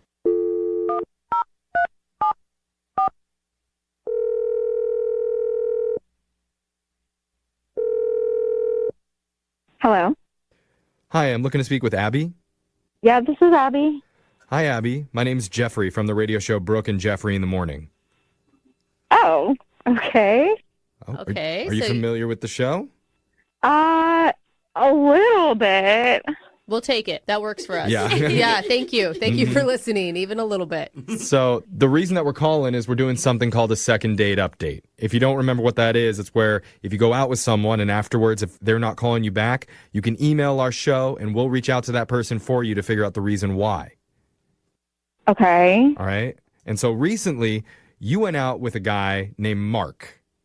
Yeah. And now you're not calling him back. Mark says he had a great time with you, and he's hoping to understand better why you've been ghosting him. Because according to him, it was a pretty flawless date. No. Wow. Okay. That's interesting because he was really set on, he feels like he did everything right. Opened doors, paid for dinner, Mentioned that he's in the Navy. listened intently. Yeah, he mentioned he was in the Navy. I wouldn't say he listened intently. I feel like I heard a lot about just everything he's doing, all about the Navy, all about this business, and I don't feel like there's anything for him to listen to. I didn't really get to talk. One of those people. You're just saying that he talked about himself the whole time on the date, didn't ask you any questions? No, it was pretty one-sided. Okay. I mean, sometimes I feel like that happens when people are nervous and they're overcompensating. Do you think that could have been it? No, I think he was perfectly confident. You think he was perfect? No. Oh, I thought it was perfect. I mean, but You're not paying attention now, Jeff. Sorry. Come on. I mean, confident isn't bad. Was it more like egotistical? He's just really full of himself. And then, like, at the end of the night, you know, we're leaving. There's, like, a homeless guy in the parking lot. And he hands me his phone and was like, hey, get a picture of this for me. And he, like, takes money out of his wallet and wants me to take a picture of him giving money to the homeless person. Oh my gosh. What? And then he posted it, like, right there in front of me on Instagram and said, making money's not hard. Being inspirational shouldn't be either. Oh my God. wow. Are you kidding me? Yeah, and I was like, I'm done. I rolled, dude. Okay, so you don't support him giving money to homeless people? Is that what's happening? Jeff, no! No, I don't support him being a douche. That's what I don't support. Oh my God. And he's just like using a homeless person as a prop for likes. Like that's not cool, Yeah. man. If you're doing a good favor for people, don't post it. Then it takes away all the good favor part of it. Wait, hold on. I guarantee each one of you in this room has done something good for charity and then posted about it on your social media. There's a difference between participating in a charity, right, and wanting people to also donate, okay, and a call for action. That's what right? he did. It sounds like he's like, you guys can be inspirational. I'm doing my part. You guys can do yours. There's a difference between that and like literally giving someone just some change, taking a picture of it, and then saying it's all about me. It's about how inspirational I am. It's never about helping the other person. It's about what I did. There's a difference. I see what you're saying. It's just hard to tell, when you're right, when you're dealing with a lot of attention every day. So it's hard to tell the difference sometimes. That is true. That is true. I mean, I do like attention. Okay. Yeah. So here's the thing, Abby. You felt like it was a disingenuous move because after he gave him some money, he posted about it online. Yeah, it was just, I don't know if it was just to impress me or if he just does this all the time, but either way, it was just... If it was just to impress you, he would have left that moment between you two, not posted on Absolutely. And like taking the photo, like it was premeditated even. Yeah, and that's one of the reasons I didn't want to kiss him at the end. I was just like, Yeah, you should have kissed the homeless guy. All right. Well, at this point, Abby, I do have to tell you something you might find even more disturbing. Okay. Need to tell you, Mark's been on the other line listening, and he heard everything that just said. He wants to talk to you. Of course.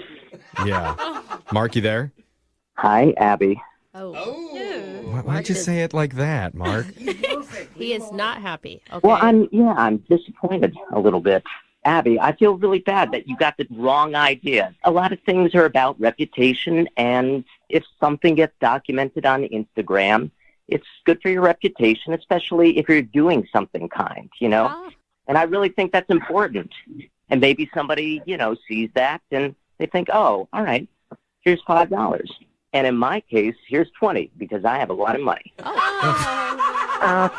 I mean, that was a great. He did it for his reputation, Abby. Why don't you understand? Oh, I know. No, I mean, Mark, here's the thing. It's great to do nice things for people, okay, but like, you don't need to like put it on the internet. You don't need. I mean, I just think in the future when you're out with other girls, this is not like the right move. You're not impressing anybody.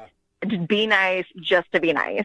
You don't need to go out of your way to show how nice you are. What do you think, Mark? I just think if you're not going to post about it, then who sees it? Like, really? Who needs to see it? In a little bit of his defense, you're trying to say you're spreading the word of giving charity is good. Yes, spreading the word. But you're a rich person. You're just supposed to share money. Good point, Alexis.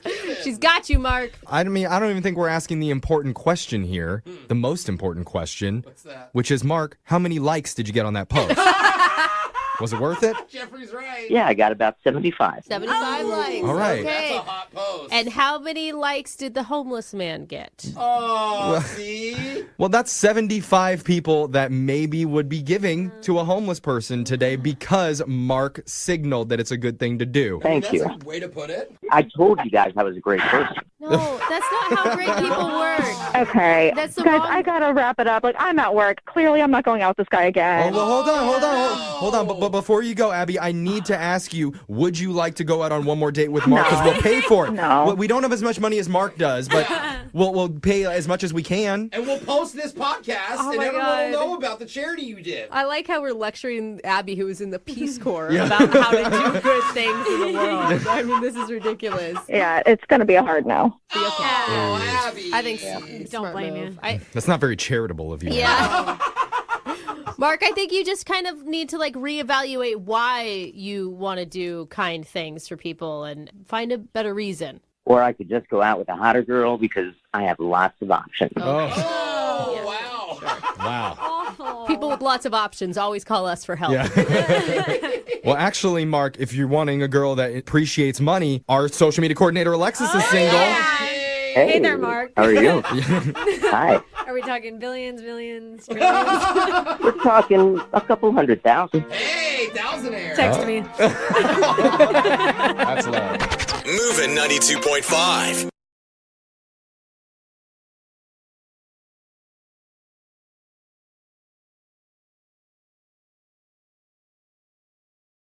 Women love an artist.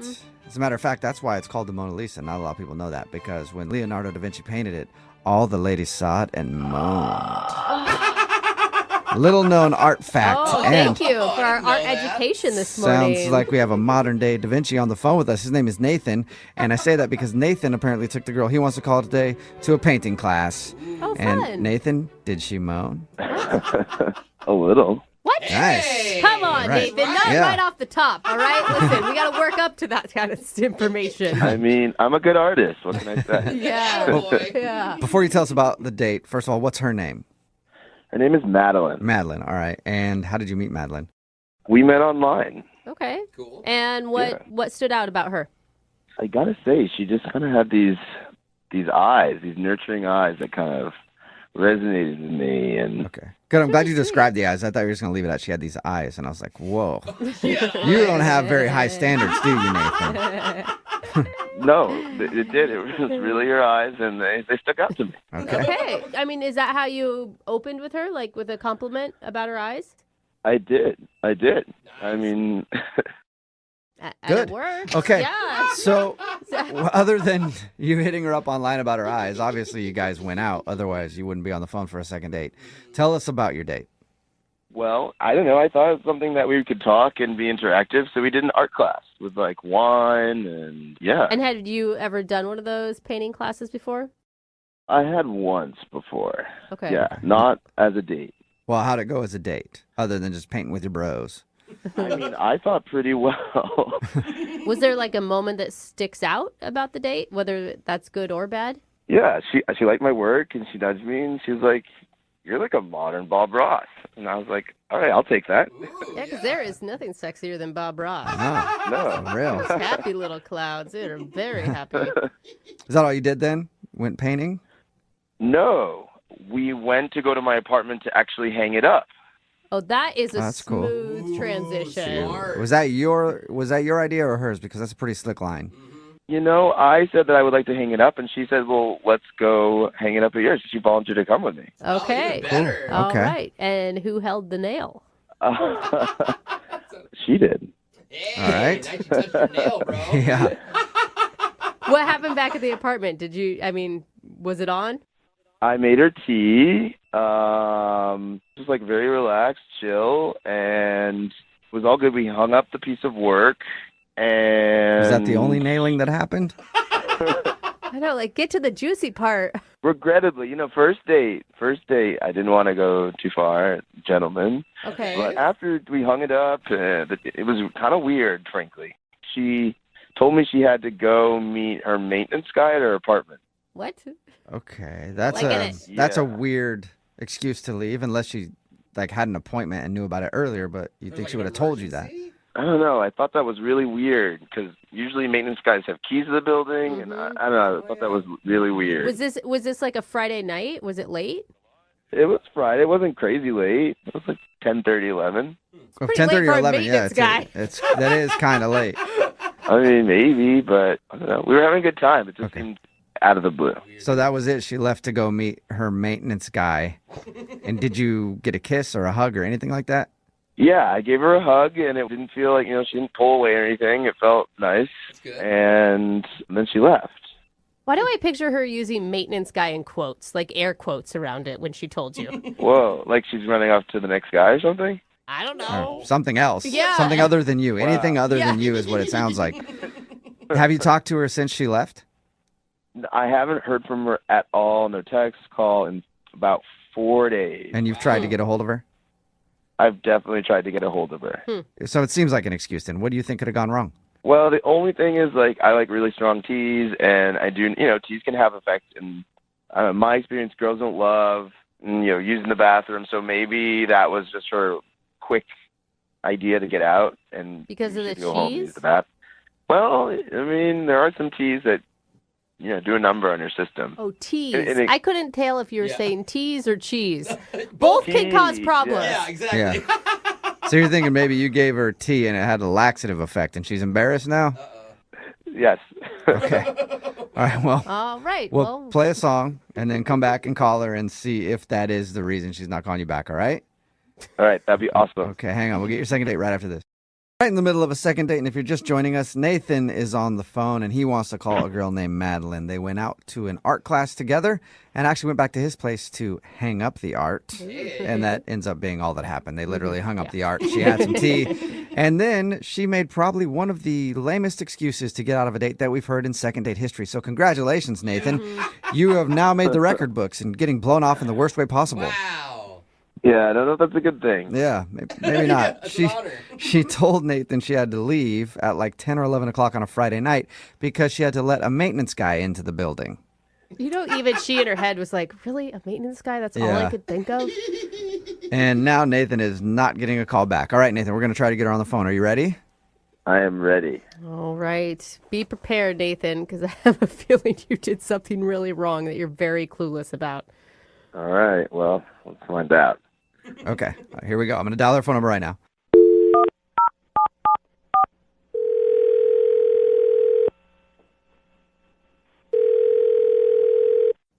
Hello?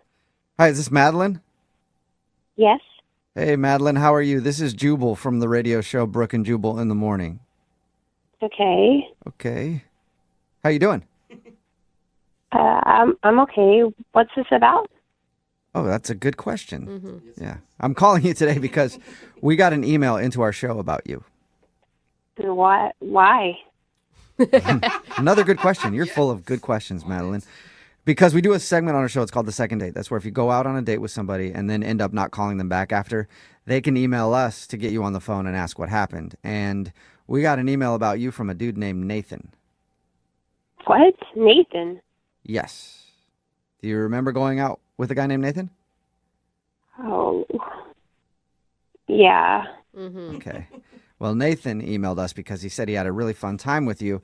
And he thinks that your excuse to leave late on a Friday night that the maintenance guy needed to be let into your building was just a really horrible excuse to get out of the date. And we all agree with him, by the way. Yeah. That sounds like the biggest excuse ever.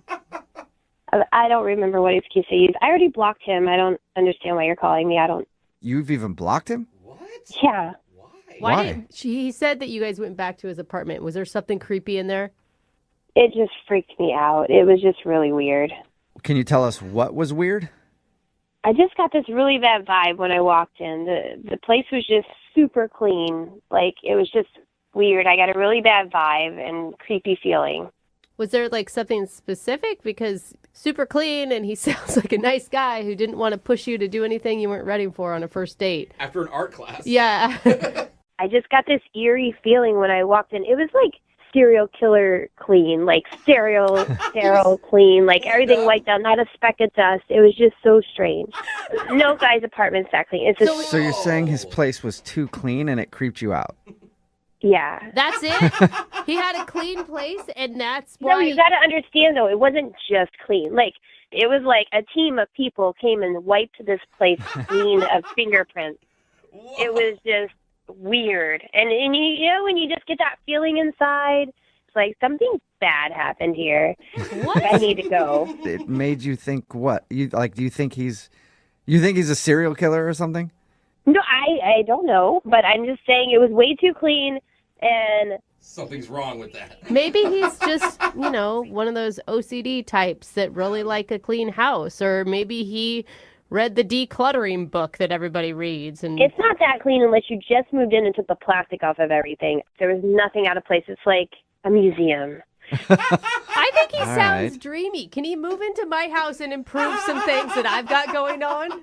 Go for it. That's on you. Be my guest. I don't want to be anywhere near him. What about on the phone with him? No, I don't even want to talk to him. Oh, that's a shame. Because he's actually on the other line listening right now and wants to talk to you. You're kidding. No, I'm not. Unless he hung up. Nathan, are you still there? I'm here. Oh my God. Hi, Madeline. Hi, Nathan. I guess you heard all that. Yeah. I don't see a problem with my apartment being so clean. It might not be a problem. It's unusual, and I'm just not used to that. And so, yeah. Madeline, you're being really nonchalant when you were basically just accusing the guy of scrubbing his house because there was maybe dead bodies earlier in the evening. She didn't know he was on the phone. Wait, but that's what it sounded like. Like you're getting rid of all fingerprints. Nathan, have you killed anyone in your apartment? I have not. I'm sorry. I just got a weird vibe when I came in, and Madeline, why would you want to be dirty?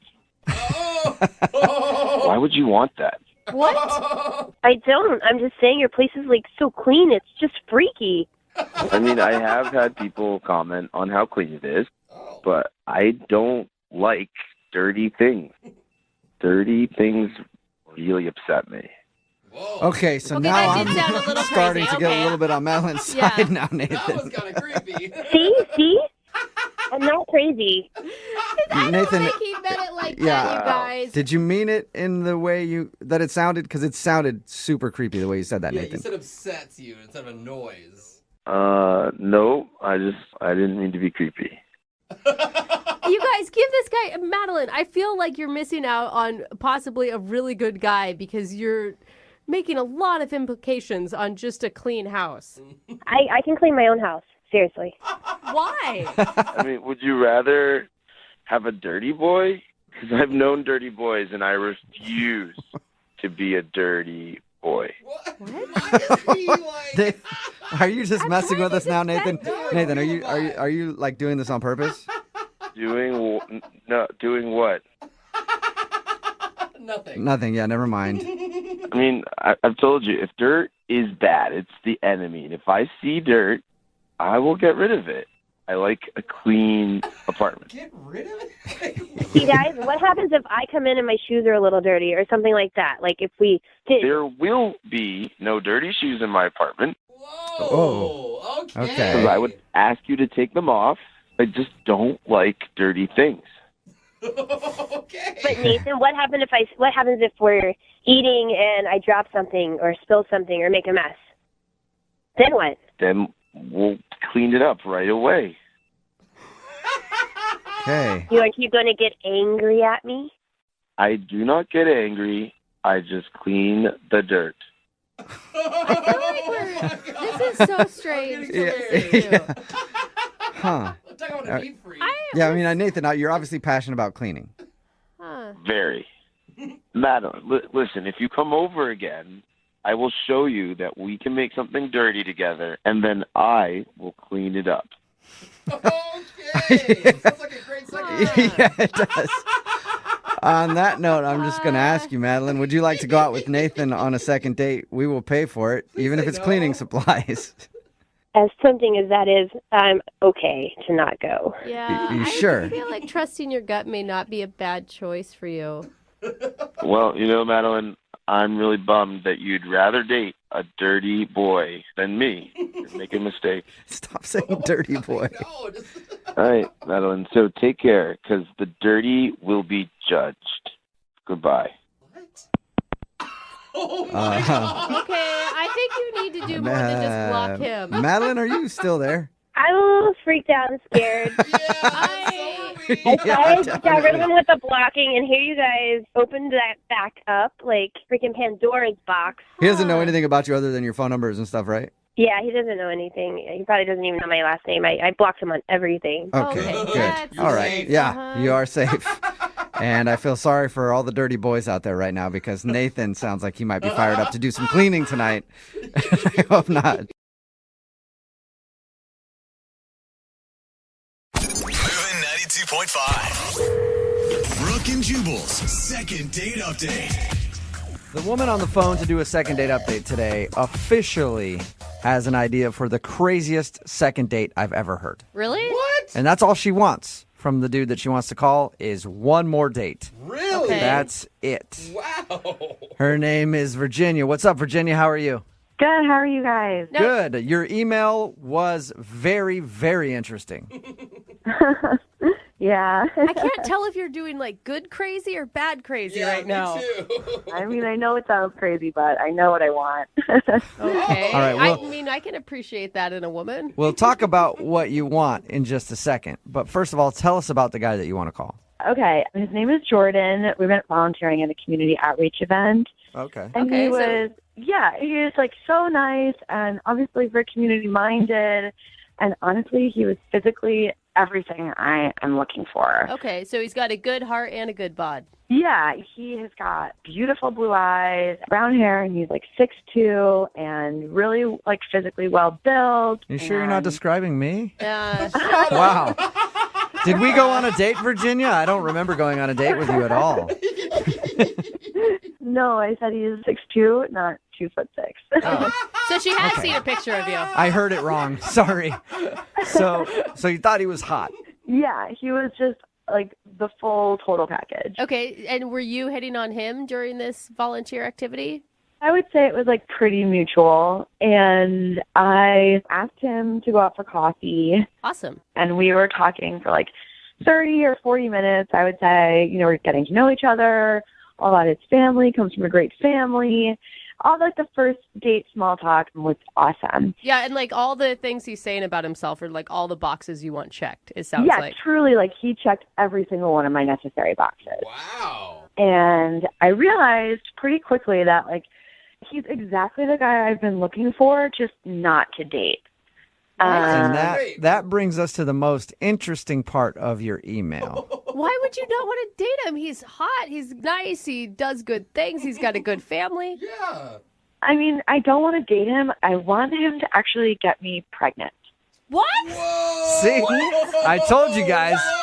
So you want to call this guy today not to ask him out on a second date to like have dinner. You want to call to see if he'll go out again so that he can give you a baby.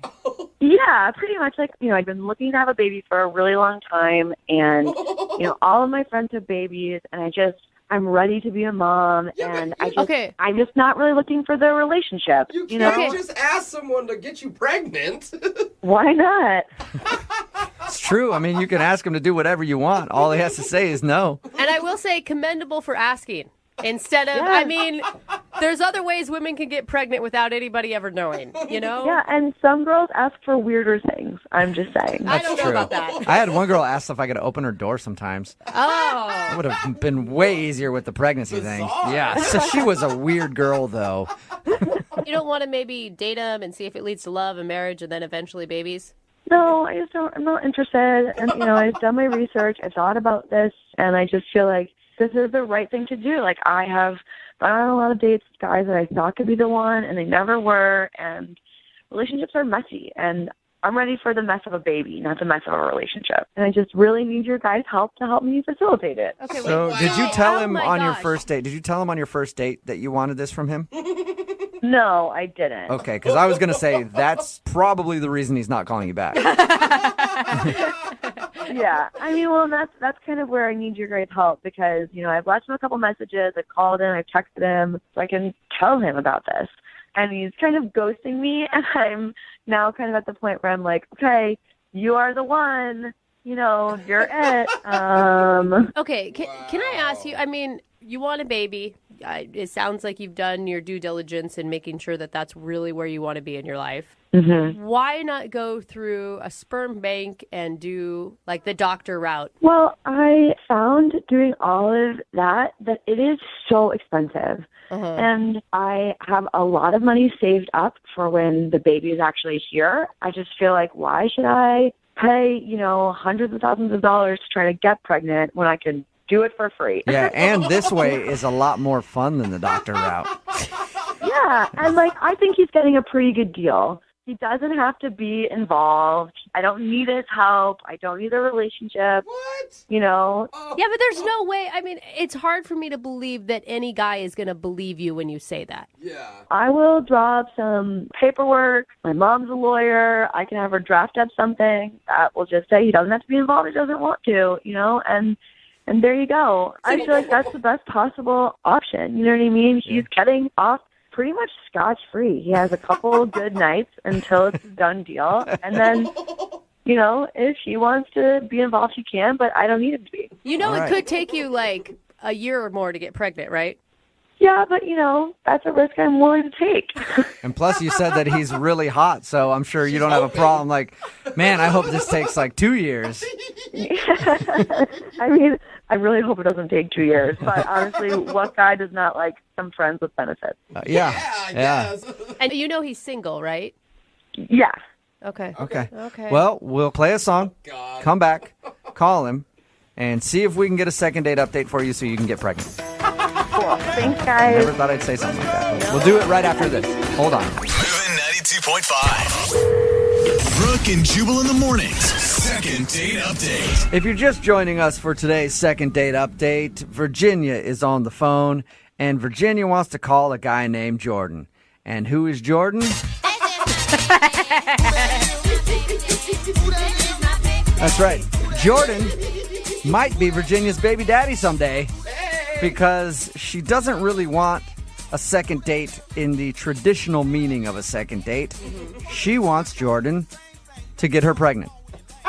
We talked to her just a second ago. They met at a community outreach thing. They went and had some coffee, and according to her, he was everything that she ever wanted in a man. But she doesn't want a relationship with him. She literally just wants him to get her pregnant. So we're about to call him, find out why he's not calling her back, and then, Virginia, I think I'm going to let you ask him that question, okay? Okay, sounds good. All right, well, I'm going to dial his phone number right now and get ready to blow his mind, okay? Oh, my gosh. Let's do it. All right. Good luck to you, Virginia.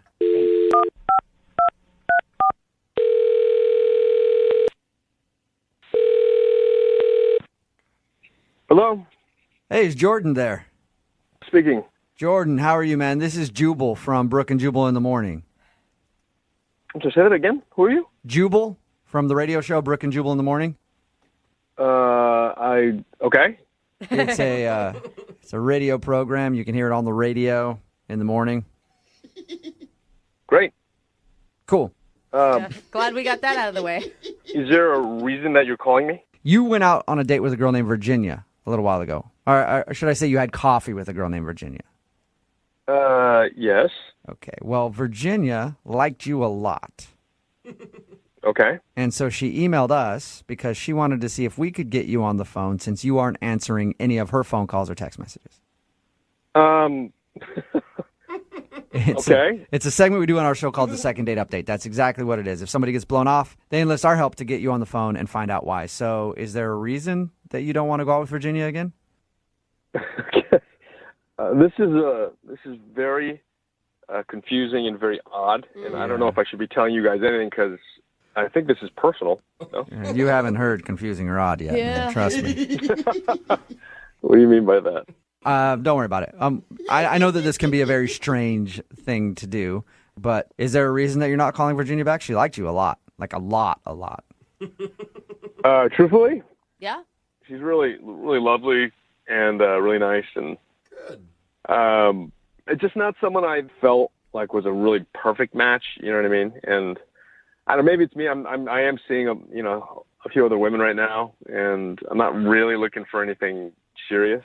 Okay. Okay. You sound like a catch the way she described you. I don't know about that, but I'm sure I'm sure she's not going to have a problem finding a guy. But she's really, when I say she's lovely, she really is. She's really pretty, but it was a chemistry issue. I don't know what it was, but I think I'm weird like that, to be honest. But I feel bad about it because I know she's called a few times and I haven't called her back. I will admit that. I think I'm just really picky. And unfortunately, I frustrated, I think, many women that way. Yeah, but it's like, you went on one coffee date. How can you really tell? It's nothing against her, but I just felt this stronger connection with these other women that I'm seeing. So it's nothing to do with her, really, at the end of the day. So that's it, huh? Yeah. I don't know if there's supposed to be something else. Not really, no. It's just we do these second date updates a lot, and usually somebody's weird on a date or something. It's just kind of boring. You're kind of boring me, Jordan, is what I'm saying. Well, I'm not. I think I'm a nice guy, so I'm not gonna. I'm not out to take advantage of people that way. And That's good. Yeah, like what Jubal said, boring, rational, logical. I do feel bad about not calling her, but I don't see a future there. I'm just not interested in going further. Yeah. What if I told you that she doesn't see much of a future either? What? Well, actually, you know what? I feel better letting her explain this part. Okay, so you want to ever call me or? No, she's actually on the other line listening and wants to talk to you. But she's on the phone right now, or she's on the line? Yeah, she's on the phone listening. Would like to talk to you. Yeah, hi. Hi, this is How are you? I'm a little confused. Yeah, I'm sorry if I said anything that was hurtful to you. You know, I certainly don't want you to feel bad about, you know. I don't feel bad at all. Like, I agree with you. I don't see a future for us either, actually. Okay, sorry, I guess I was presuming. So what are you talking about then? Because I don't know why all these people called me. Can you? Yeah, so I, wanted to talk to you about something. I was just wondering, if we could maybe get together. I have, a pretty important question to ask you. And yeah, I was just wondering if you'd be willing to do that. I don't know. I think that sounds a little bit like a date, right? And I thought both of us really aren't interested in that. Okay, fine. You know what? So I have something to ask you, and it's going to sound a little crazy and a little bit weird, but I just want to get it out there. I am wondering if you would get me pregnant. Hmm? So say that one more time. What did you just say? Yeah, I mean, this actually might work out perfectly because we don't have to see each other. We don't have to have a relationship. I just think you check all the boxes for what I want, and I just was wondering if you would get me pregnant. It's a pretty good deal for you. Wow. Oh my gosh. I mean, I think we skipped a couple steps, no? I mean, you don't have to be involved. I don't need any monetary support from you. Is this serious? Are you being serious, or is this like some prank or something? Are you serious?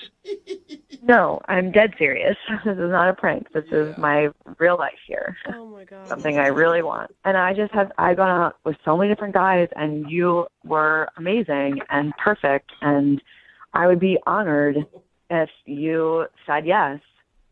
Okay, I can't believe you're actually saying this. Like you really want me to sleep with you once, and we're done. That's it. Well, enough times to get me pregnant. That could be a lot of times. Jordan, she's 100% serious too. This is not a joke, man. This is so weird. Yeah, this is really weird. I don't know. I don't really know how to answer this. This is a huge question. It's a big deal. Have you ever thought about having kids or being a sperm donor before? I've never thought about kids in any way at all, so this is really weird. Oh, that's a bigger question. Yeah. You don't have to worry about it. I am the one that will be taking care of it.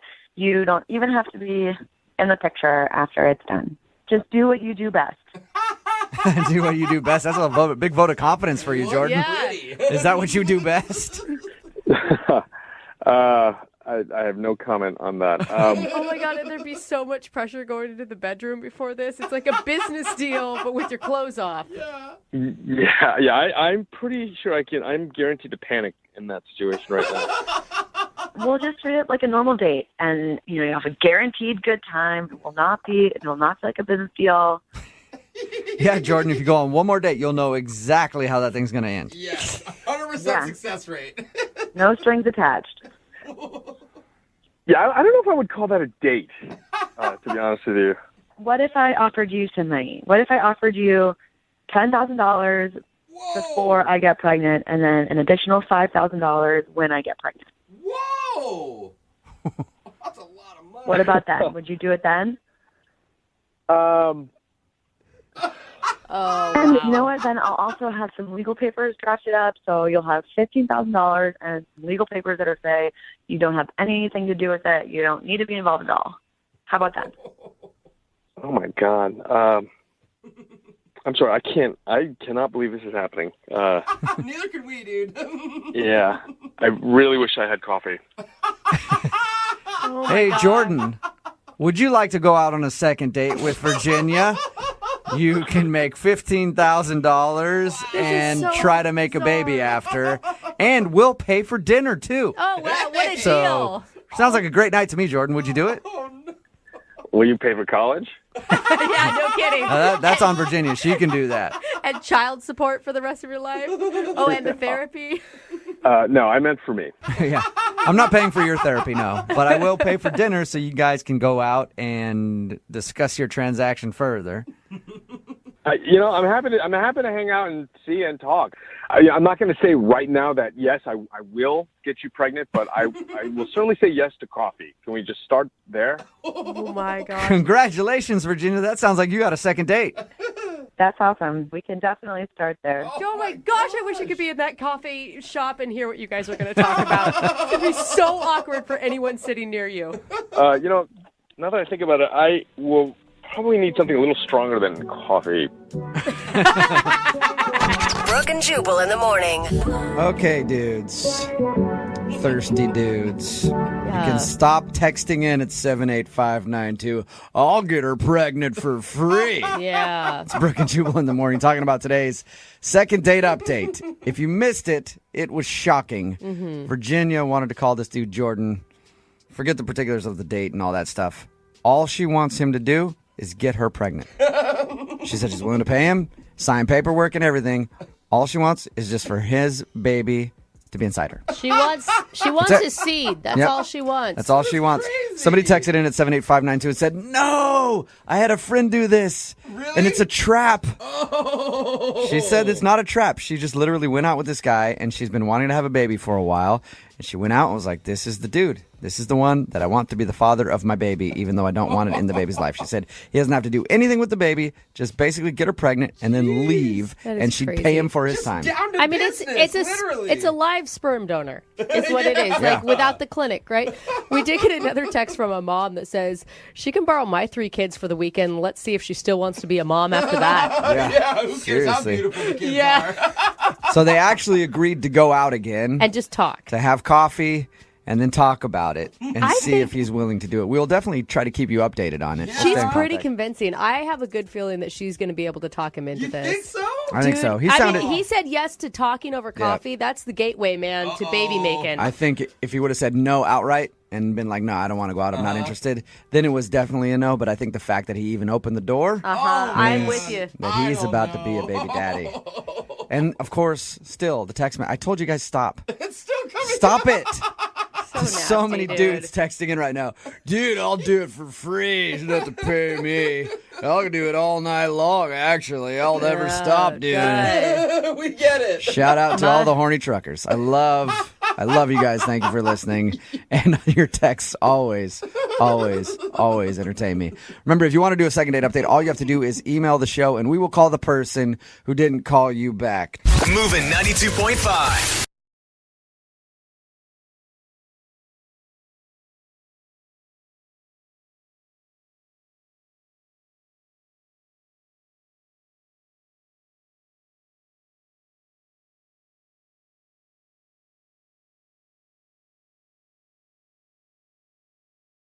Need LASIK? Trust the experienced team at the LASIK Center at Evergreen Eye Center. No glasses, no contacts, no limits. What will you do? LASIK at evergreen.com. Moving 92.5. Brooke and Jubal's second date update. Alan is on the phone today for a second date update, and he actually had to go to the hospital right after he met the girl he wants to call today. So I'm guessing Alan got some love sickness. Oh, that's what it is. That's what I'm guessing. Is that what happened, Alan? It wasn't exactly that. It's a lack of love sickness, which is why I'm calling you guys. Okay. This is going to be a good story. I like stories that end in the hospital. I mean, as long as the person is fine afterwards. Okay. I live to tell the tale. Okay. Yeah. What's her name, by the way? Her name is Faith. Faith. Okay. Okay. How'd you meet Faith?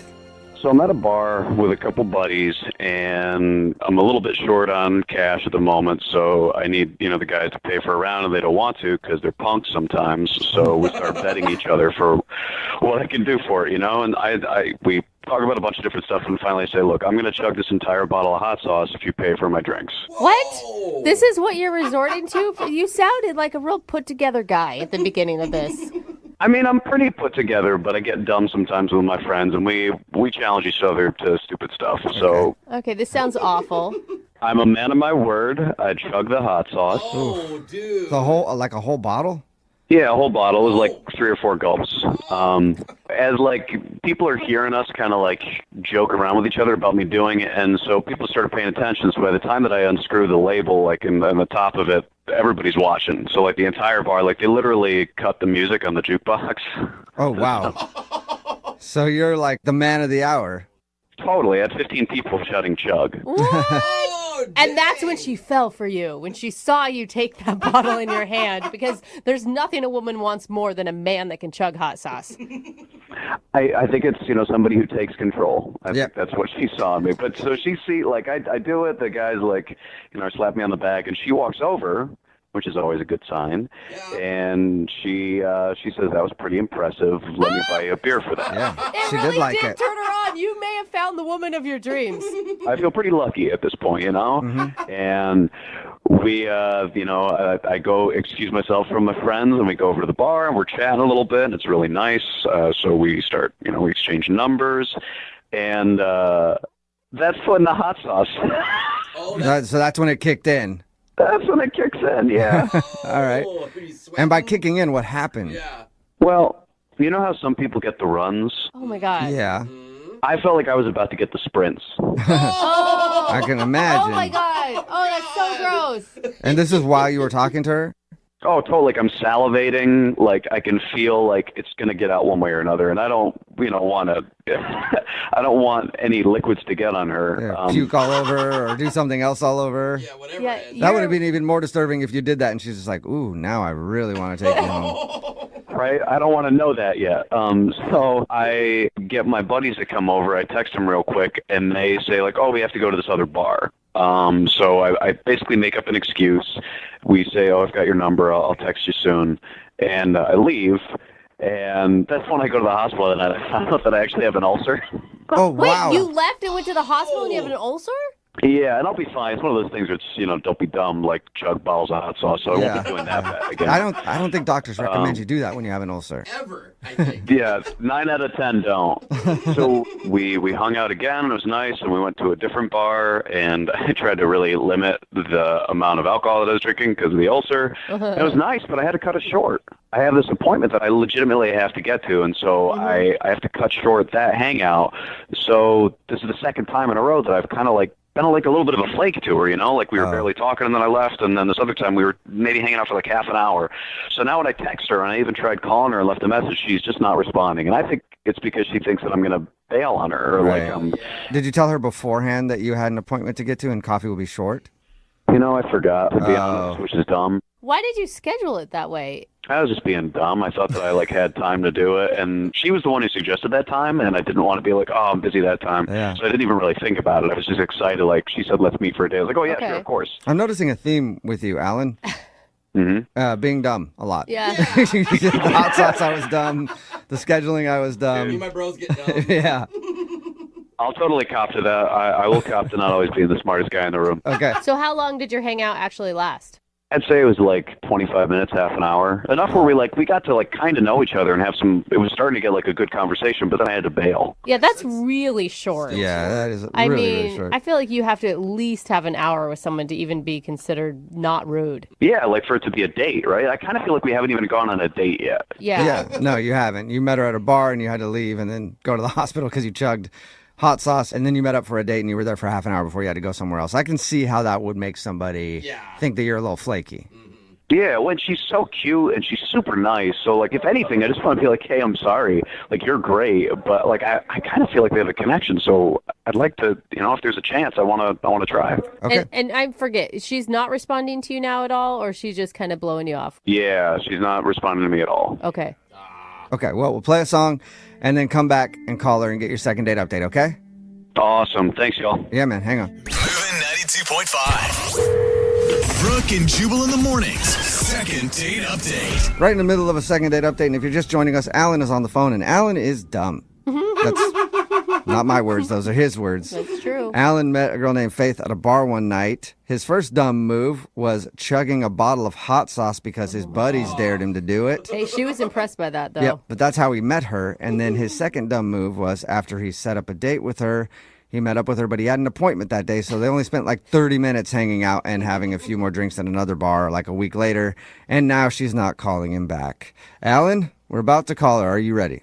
I'm excited, man. I think that you're right. Sometimes I act dumb, but I think that she's pretty cool, and it'd be smart for us to get together. Yeah, but maybe she's reading the red flags correctly, and you are flaky. I mean, no, I don't think that I'm flaky in that way. Like, I'm probably flaky in other ways. I should probably, do laundry more or something like that. But I'm a good partner. Okay. All right, well, dial her phone number right now, get her on the phone, and see if we can get you a second date, okay? Thanks. Appreciate it, guys. Yeah, man, here we go.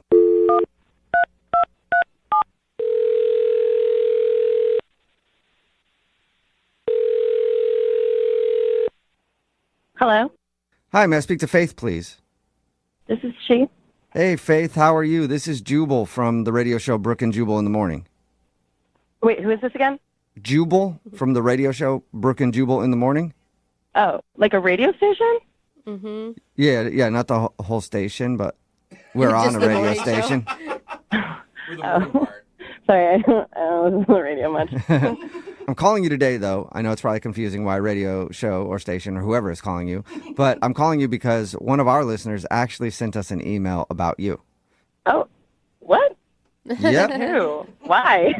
Well, because we do a segment on our show. It's called the Second Date Updates, where if you go out on a date with somebody and then end up blowing them off, they can email us and we'll call you and ask why. So you went out on a date with somebody and you're not calling them back and they want to know what they did wrong. Oh, so people do this stuff? Yeah, they do. It's kind of weird, huh? Unfortunately for some people, fortunately for us, though, because it brings us show content. But the guy who emailed us, his name is Alan. Oh, Alan. Yeah, Alan. He likes his hot sauce.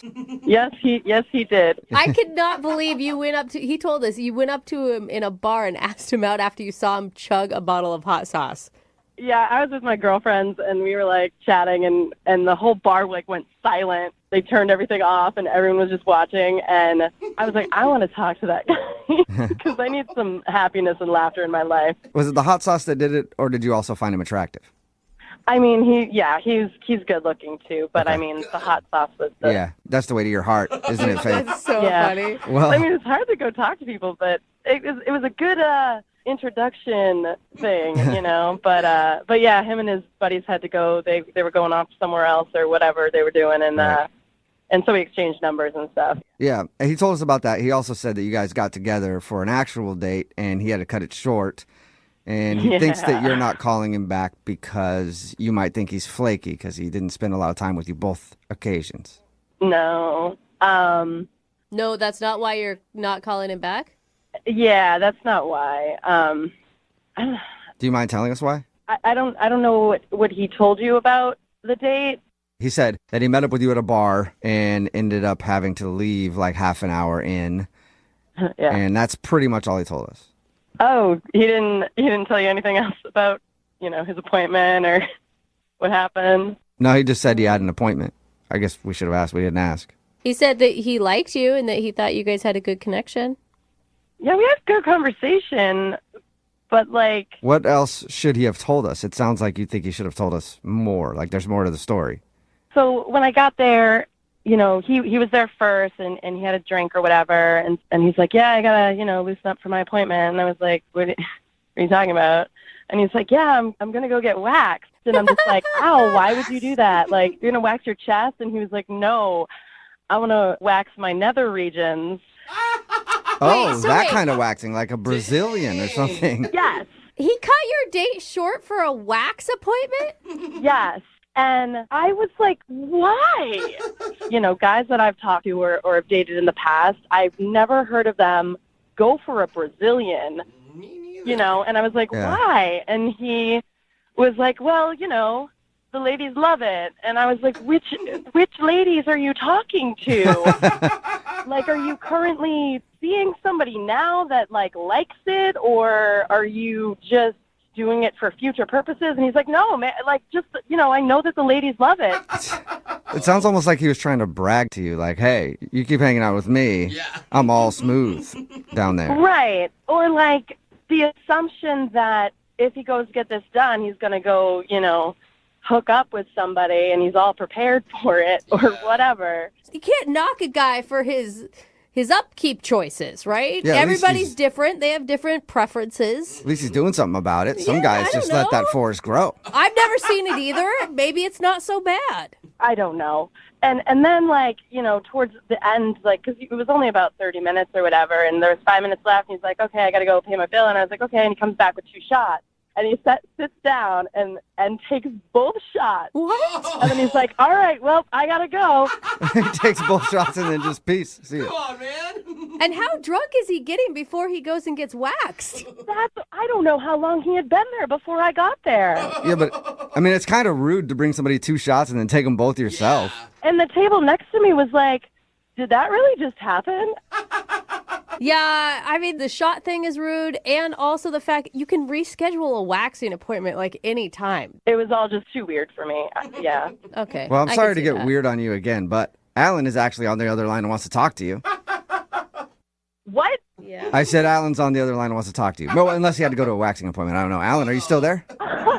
No, I'm here. Hey, Faith. Hi. Do you come to this radio station often? Oh my God, Alan, you did not just do that.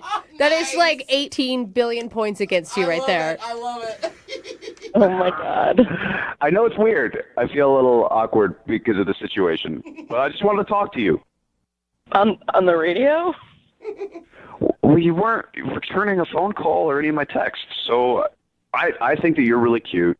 I think we have a good chemistry, and, maybe this could be another part of a weird story we tell our grandkids.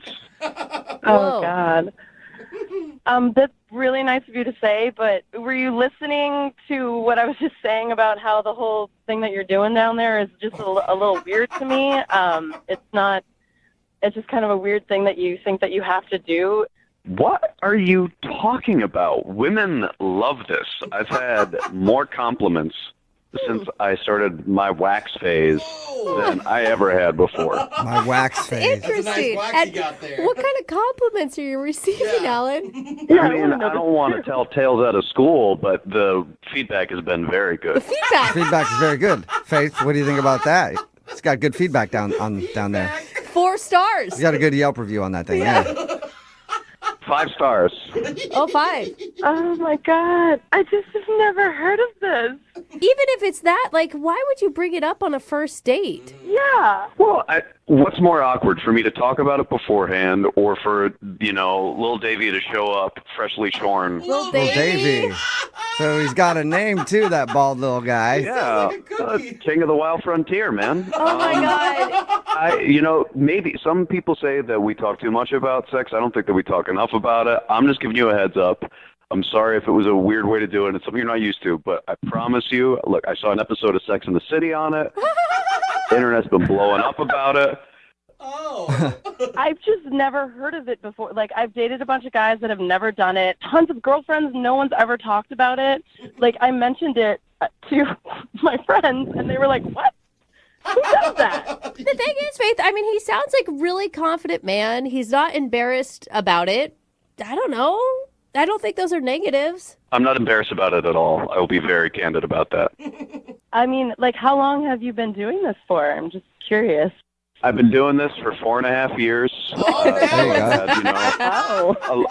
A long-term relationship and some dating and another shorter relationship. So I feel like I've seen the span of how people deal with it, and it's been pretty good. Faith, that is a good sell. I'm going to tell you right now, he has converted at least 4 men listening to give it a try. It sounds lovely. It does.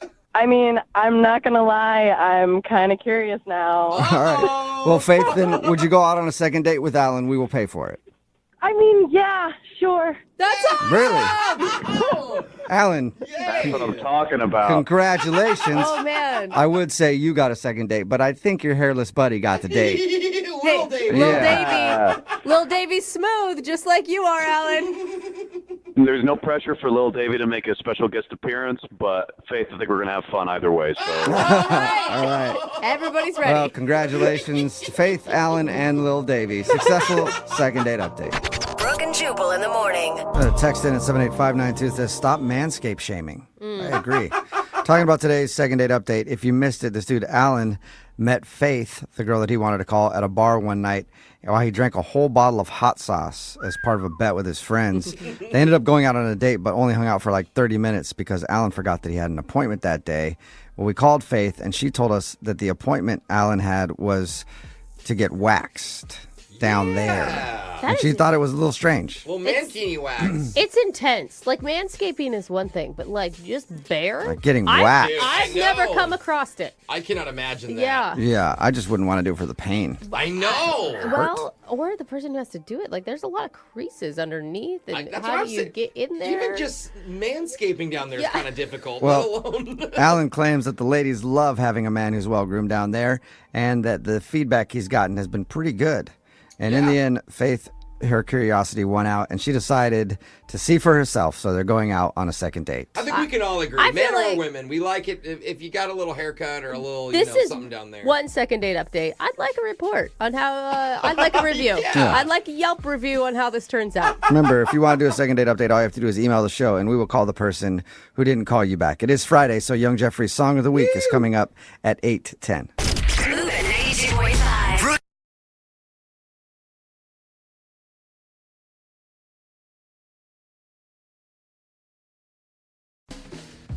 We've all been out on a date and had one of those dreaded awkward moments happen. Okay. You know, or maybe food gets stuck in your teeth, or you call them by the wrong name. Oh my gosh. Oh, yikes. Or you go in for a kiss and miss so badly you end up tonguing their eyeball. Yeah. But you still put tongue I in know. Yeah. That was still an opening. You know you're on the line. Okay, you guys have issues. But what do you do if you have multiple awkward moments on a first date and all of them are your fault? Oh, you quit. You give up. Yep. White flag, surrender. You just leave. Maybe before you start waving the white flag, you can email us for a little bit of help.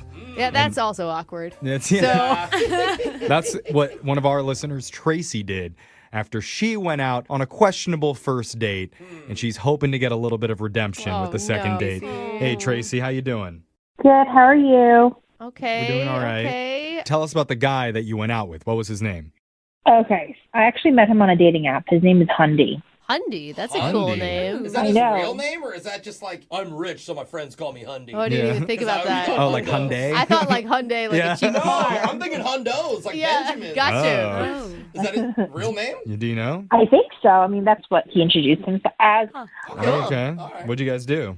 So we're both not daters for whatever reason. We just don't date a lot. Okay. And that's basically what we bonded over. Uh-huh. But then he ended up inviting me out to a really nice restaurant. And Good. I don't know, usually you go on these dating apps and you're like, well, is this person really going to look like what his pictures are? Or Yeah. what am I going to get?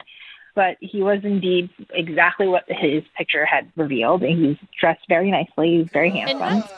Did you, I mean, he's handsome. He connected with you. Did you believe him that he doesn't date a lot? Because, like, I always feel like that's when somebody says, like, I don't ever do this. When you know that they do it all the time. Like, why are you so You know? good at it then? Yeah. I mean, which is fine if he dates a lot, but it's just not cool if he was lying about it, you know? Yeah, no, it felt genuine because Okay. it wasn't like he was smooth talking me. It was just very like a comfortable, friendly conversation, right? All right. But Okay. I mean, earlier you were asking, what are some awkward things that happened? And like right off the bat, the hostess and I had near identical outfits. Oh, that's so awkward. He wore the same dress as you? Down to the name tag on the outfit. Oh, I know. my gosh. Basically, like we looked so similar. I could have been the hostess, right? So we were just joking around. Oh, man. Okay, I'm sorry, but that's cute. Like, I think when couples dress alike, it's No, cute. it You wasn't guys- the couple. It was the hostess and her were dressed alike. Oh, now that's embarrassing. Yeah. Oh, my At bad. least you match the hostess and not the chef. Yeah. There you go. There's a little bit of wiggle room in there. So that was just the first bad thing that happened. What else?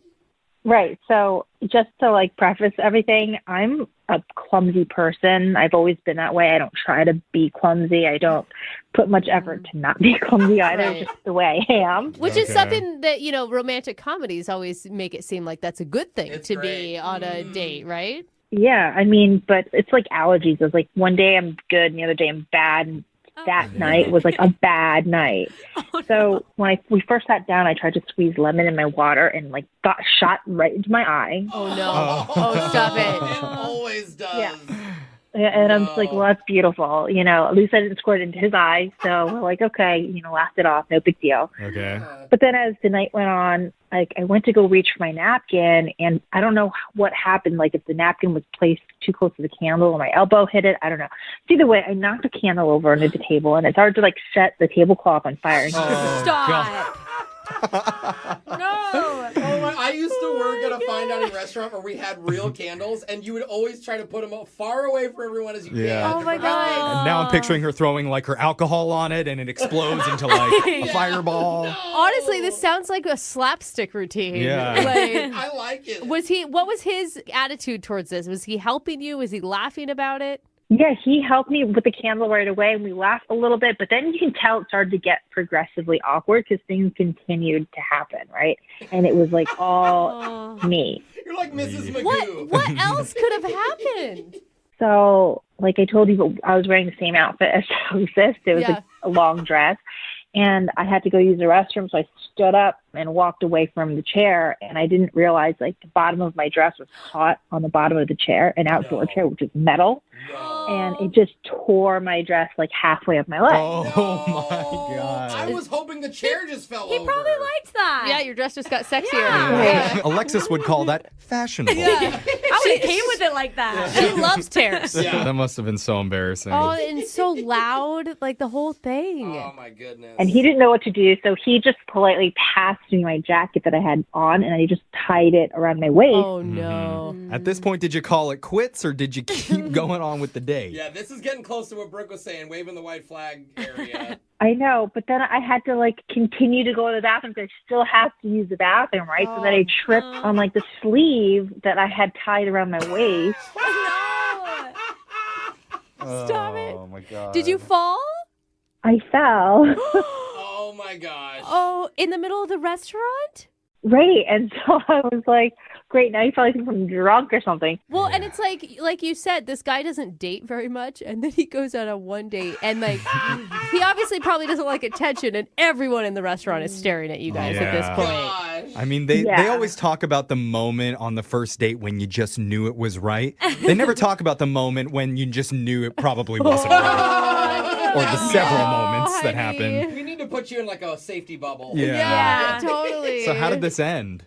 After the date wrapped up, we gave each other hugs, said goodbye. We texted a little bit, but like really not much. And I don't know, like I had a great time despite all of the, all the hiccups. Okay. And I'm just embarrassed that I was so sloppy that night for no apparent reason. And you weren't even drunk. Yeah. I've never heard of sloppy Imagine when sober. you are drunk. I know.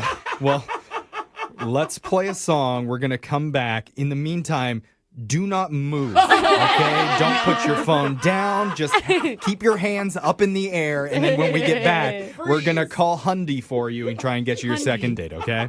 Thanks, guys. All right, hold on. If you're just tuning in for the second date, we're on the phone with Tracy. She recently went out to a nice restaurant with a guy named Hundy. And this is rare, but we actually have audio from their first date. What? We do? How? Let's She didn't listen. say that. Oh my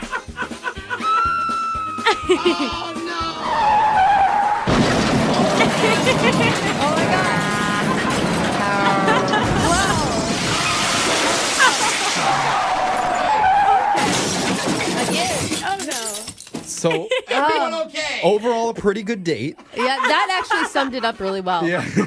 Many mistakes were made, but if you didn't hear it, Tracy showed up wearing the same dress as the hostess. Aw. She accidentally squirted some lemon juice into her own eye, No. knocked over a candle and set the table on fire, tore her dress on the foot of a chair, and then tripped over her own jacket. She says she's always been kind of a clumsy person, but this date was just the culmination of I everything. feel like next year, like, and then she tried to juggle 4 chainsaws. Yeah. I mean, Tracy, do you feel like it's the universe telling you that you shouldn't date this dude? Oh my gosh, I hope not. I mean, I really did enjoy having a conversation with him. I really enjoyed my time with him despite my dozen clumsy pitfalls. Mhm. And some guys, they like a little bit of punishment when they date a woman. Isn't that right, Brooke?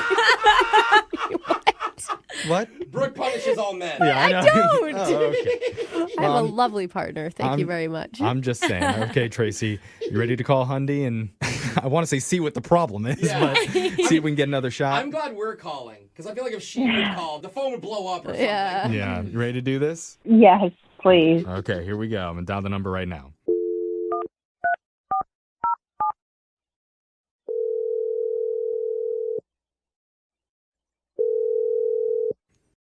Hello?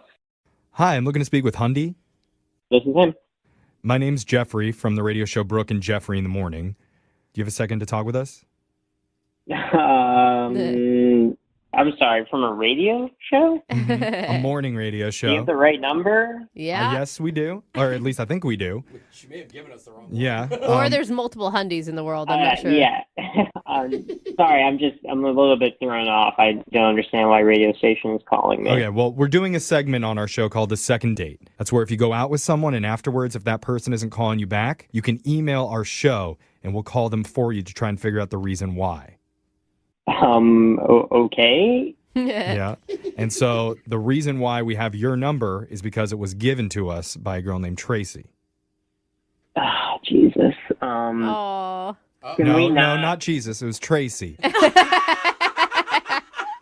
Yeah, I don't know about this. I'd rather just not do this, please. Are you not? Wait. Are you not interested in Tracy? You mean, or you just don't want to be on the radio? I mean, listen, like, if she don't want to go on a date with a loser, I mean, I don't know why we're doing this, She didn't have to make a big show about it. She could have just let me down. Hold on, Hundy. Wait, let you down? This isn't about calling out losers or anything. She had a really good time with you when she went out to the restaurant. So she told you about the whole date, like all the things that happened on the date? Yes. Yeah. Oh my God, she's so embarrassed. Yeah, it's a train wreck, bro. No, I'm sorry. I'm really confused. She admits that she was a little bit clumsy and she feels really bad about how the night went. To me, it's very obvious that she faked all of that stuff to get out of the date. What? It's clearly an excuse, right? Like, Wait, you think that was all like made up? Like she squirted lemon into her own eye and ripped her own dress and fell and embarrassed herself in front of her restaurant on purpose? What? Listen, there's no logical way anyone is that clumsy. Just no way. Wait, there's way easier ways to get out of dates Yeah. than that. Than public humiliation? Yeah. I don't understand why she'd reach out to you guys. I mean, just thinking about it, like it's like a cartoon character. I mean, no one is. Why would you think that she would want to get out of the date that badly?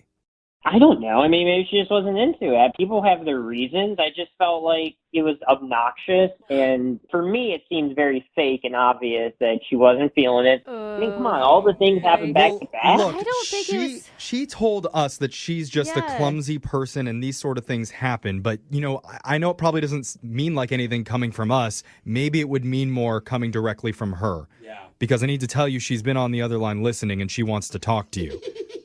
Whoops. Oh, my God. You've got to be kidding me right now. No, I'm not. We're the clumsy. Oh, my God. Tracy, you there? Why are you doing Hi. Why are you doing this to me? Why are you doing this to him, Tracy? Oh gosh. Listen, it was none of that was an act or done intentionally. Once I started tearing up, it just kept happening and I just didn't know what to do. So I don't know. I tried to brush it off as if it wasn't a big deal, but I'm sorry I didn't. I don't know. Do you still think that?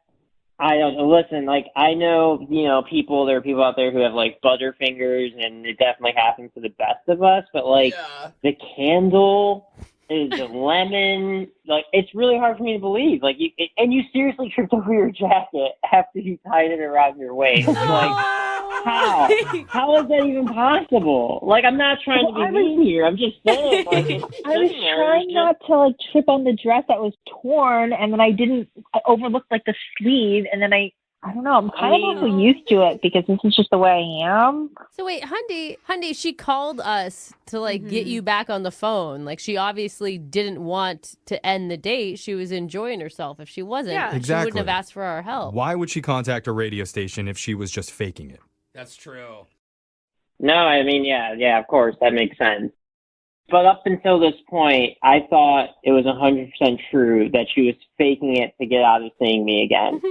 Yeah, I can see that actually. Yeah. Thinking from his perspective. Totally. But you've heard of Murphy's Law. Everything that can go wrong will, and maybe they should change it to Tracy's Law. What do you think of that, Tracy? I mean, listen, it did seem like it was an act out of Seinfeld. It was ridiculous, but I was embarrassed, and I just hope it doesn't blow a chance at us getting to know each other and maybe continue seeing each other, maybe without candles. Childproof the room. Yeah. I'll wear pants and not a dress. I don't know. These are all good options for you, Tracy. I like it. Yeah. You're learning from this experience. So, Hyundai, now that you know it wasn't intentional, this is genuinely how she is, would you be willing to give her another shot and go on a second date with her? We will pay for it. Jeez. I mean, she seems like a really sweet person and just has a little bit of a bad luck streak. It's probably funny to watch her fall. I mean, honestly, how can you say no? Yeah, I think I'd go back out just because, she went through all the trouble of calling you guys and getting in touch with me. It seems, it's very obvious that she's interested. And so, I'll do it. Definitely do it. All right. That's a yes. There you go, Tracy. Yay. Thank you for giving me another shot. I heard something pop. Did something pop out of its socket? Yeah, it's fine. No, I'm fine. I didn't fall off a chair or anything. Okay. I will say, Hyundai, if you guys end up getting married, definitely take out a life insurance policy on her. That's so dark.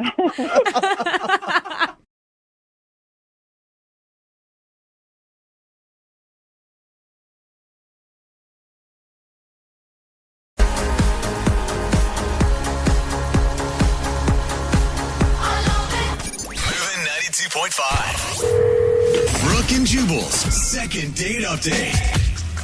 Today's second date update could go very well or very poorly. Why this one? Because the dude that emailed us explained the date as the date of his life. Oh, no. Wow. Yeah. Oh, gosh. His name's Trevor. Trevor, what's up? Yeah. How's it going, man? All right. How are you? Good. Your email that you sent us described the date that you went on as the date of your life. Yes. It was like my life had turned into one of those ridiculous romantic movies, like Serendipity, the John Cusack. I mean, it was just, it was insane. I know. Okay. It sounds so corny, but it was. So it was totally insane. Why don't you tell us about your rom-com date? I was at lunch with a friend at the Seattle Center, and I saw this girl, she was eating lunch at another table. Trevor, I don't mean to stop you, but the way that you described it now, everything you say, I've just got a scene from a movie in my head. Violins playing in the back. Yeah. So she was eating lunch at another table. She was eating lunch at another table, and she was probably the most beautiful woman I've ever seen. I mean, she was just gorgeous, and I couldn't hear her talking with her friend she was with, but every so often I would hear her laugh, and she was just, it was Jubal, insane. give the man a chance. Trevor, I apologize. I'm not laughing at you. Yeah, I'm he just- has a... I understand because I feel a bit ridiculous, but it happened. You asked her out. I just decided, what the heck. I went over and excused myself and said, didn't want to interrupt, but you are literally the most beautiful girl I've ever seen in my life. It's kind of cute. I would love it if you would go out on a date with me. It's kind of cute. And she said yes. Well, she kind of laughed, and she said she was flattered, but she was only in town for a few days. Okay. And I said, that doesn't matter. Let me take you for a night on the town and show you what Seattle's all about. All right. So we set up a date for the next night, and we just went down to the Pike Place Market. The place is all lit up at night, and we we had these little French pastries that are covered in powdered sugar. Oh, those are so good at the market. So of course I get it all over my face, and she just laughs and she wipes it off my face. Dude, couldn't have been more adorable. Come on, right there was that's a scene from a montage in a movie, man. I'm going to start writing this up, and we're going to make Royalty's office story. All right. So how did the date end? we ended just at a park, and, I was just, feeling... And it was a clear night that night, so the stars are out, and I start getting a little corny, and I had this little Stars night. now? You continue. I try to carve our initials in a tree, which is I'm a total failure at. But because my pen knife is worthless. But but of course she thinks it's hysterical. Let me go back there for a second there, Trevor. One, you carry around a pen knife. Two, you try to carve your initials in a tree on a first date. This is how amazing this girl is. And she laughed. She was into it? She was into it. She thought it was cute and ridiculous, and and then to top it all off, I just jumped on top of the bench that we were sitting on, and I just announced to the world, I love this woman. Oh, you did not. And, you did the jewelry commercial thing, where they're standing there and, I love this woman. The Tom Cruise on Oprah's couch moment. More importantly, you used the L word. Because she was amazing. What did she say? What did she say at the end of the date? She said she had a great time, and kissed me goodnight, and then she went home. Vanished into the dark. I still feel like you're screwing with us, dude. No, I swear. It was the most ridiculous date of my life. Okay. I sent her a message the next morning, and I called and left her a message, and she's not calling me back. Where does she live? She was from Detroit. She was in town from Detroit. Mm-hmm. But the thing is, it was such an amazing night. I'm willing to go out to Detroit and see her. I'll go wherever she is. You get one shot at love, and he found the love of his life, told everybody at the park. You do realize Jubal's making fun of you right now. Not at all. Right? Not one bit. You know what? That's fine, because it was the most ridiculous night of my life, and obviously it is fate, and I've got to track this girl down wherever she is. Okay. Don't let our cynicalness get you down. Well, Trevor, I support you. Trevor's a listener. He knows. I mean, at least you know that we were going to rip on you a little bit, right? Mm-hmm. Yeah. Well, I knew I was for it, and I knew the story I was going to tell, so I just knew that it was going to be never ending. I'm excited to talk to her. But it's worth it. I'm excited to talk to her. I'm excited to talk to her too. She sounds like a wonderful, wonderful person. She may be the love of my life as well. Trevor, all right, we're going to call her right after this. Okay. And see if we can get her on the phone and ask her why she hasn't gotten back to you. All right. Moving 92.5. Brooke and Jubal in the mornings. Second date update. Just reminding everybody joining us, we are replaying one of the most talked about second date updates ever. Why? Because after the segment airs, we're going to talk live to Trevor and Alexandra and find out exactly where their relationship stands today. Okay, if you didn't hear the first part of the second date update, I'm not going to go into nearly as much detail as Trevor did about his date. But Trevor met a girl named Alexandra who's from Detroit, actually, showed her around Seattle. A couple of the highlights, took her to a park, tried to carve their initials on a tree, ended up jumping up on a bench in the park and exclaiming that he loved her after they kissed. Basically like a romantic comedy, not even a romantic comedy, just a romance novel. Yeah. Would that be an okay description, Trevor? Yeah, I'd say so. Now, Trevor, she's from Detroit, so you're totally willing to make a long-distance thing work. Absolutely. We're going to call her right now, get her on the phone, see if we can get an answer why she's not calling you back. And you can jump in whenever you want to talk to her. Okay.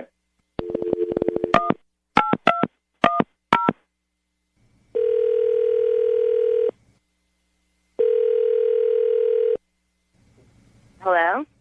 Hi, can I speak to Alexandra, please? This is Alexandra. Hey, how are you? This is Jubal from Brooke and Jubal in the morning. I'm moving 92.5. I'm sure you probably have no idea who we are. No. Okay. We host a morning radio show in Seattle, Okay. and we wanted to call you to ask you a couple questions about a mutual friend. Oh. When you were in town here in Seattle, you met a guy named Trevor, Yeah. and you guys had a kind of an evening out together, right? Yeah. Oh my God. Things just get more intense Yeah. with Trevor, don't they? We're calling to ask you why you haven't called Trevor back. You're calling to ask me why I'm. This is weird. I know. Is it any weirder than your first date? Come on. Here's what this is. We do a thing on our show called the Second Date Update. We're basically just calling you to ask you why you haven't gotten back to him. Oh, well, I mean, it's really hard. I'm in Detroit. Did you like him when you went out with him? Yeah, I did. I mean, at first I was like a little bit, it's not what I'm used to, like someone being so intense so quickly. Yeah. Yeah. But, I mean, as long as he wasn't like 100% serious about jumping up and declaring his love on a first date, like if it was just kind of for fun, I had a really good time. But, you know, you say it's just because of long distance, but didn't Trevor make it completely clear that he would do anything to make this relationship work? Yeah, he did, but it was a first date. Yeah. Yeah. If I lived in Seattle, maybe things would be different. Okay, I so don't it's, know. Alexandra, it's solely the Detroit-Seattle thing that you don't live here. That's it. I would definitely, if I lived in Seattle, go out with him again. Okay. Alexandra, distance shouldn't matter. I know, but I like Alexandra, to stop. this is Trevor. Oh, hi. Hi. Yeah. I didn't know that you were on the phone, too. Oh, my God, I'm so embarrassed. Yeah. No. Trevor is on the phone. Trevor is smitten. Alexandra, I think you know, I had the best date. One night, it just can't be enough. It's just there was something magical there. I mean, I know that sounds incredibly ridiculous to say, but Alexandra, I would move heaven and earth to have a second date with you right now. Oh, my God. Come on, Alexandra, you should see the faces of everybody in the room because we're all women. You should see the faces, though, of like Brooke and Lydia seriously melting. Now, is that too much for you, or did you find that romantic, too? I have to say, I wish you could see my face right now because I'm totally bright red. I'm so embarrassed, but like that just touches. I don't know. Yeah, Alexandra, I'm worried, Trevor, that you're gonna maybe expect too much too soon. But how could I say no to? No expectations. No expectations. If it was a fluke and our second date is like a complete disaster, you'll never hear from me again. But it's just. It was just too. I mean, I know I came on like super intense, and like I jumped up on park benches and ruined trees, but it was just I don't know. It was just such a crazy night, and I just feel like you just can't let something like that just happen once. There's got to be more, and you need to go for it. Alexandra? Yeah? Do you believe in love at first sight? I don't know. I used to think I did, and now I don't, but do you? I feel like I'm in the Twilight Zone right now. This is so weird. All right. I told these guys earlier, Alexandra, that I never even thought about it twice before, but when I saw you at lunch that day, I know it seemed like a line, but it was also true. You are the most beautiful woman I've ever seen.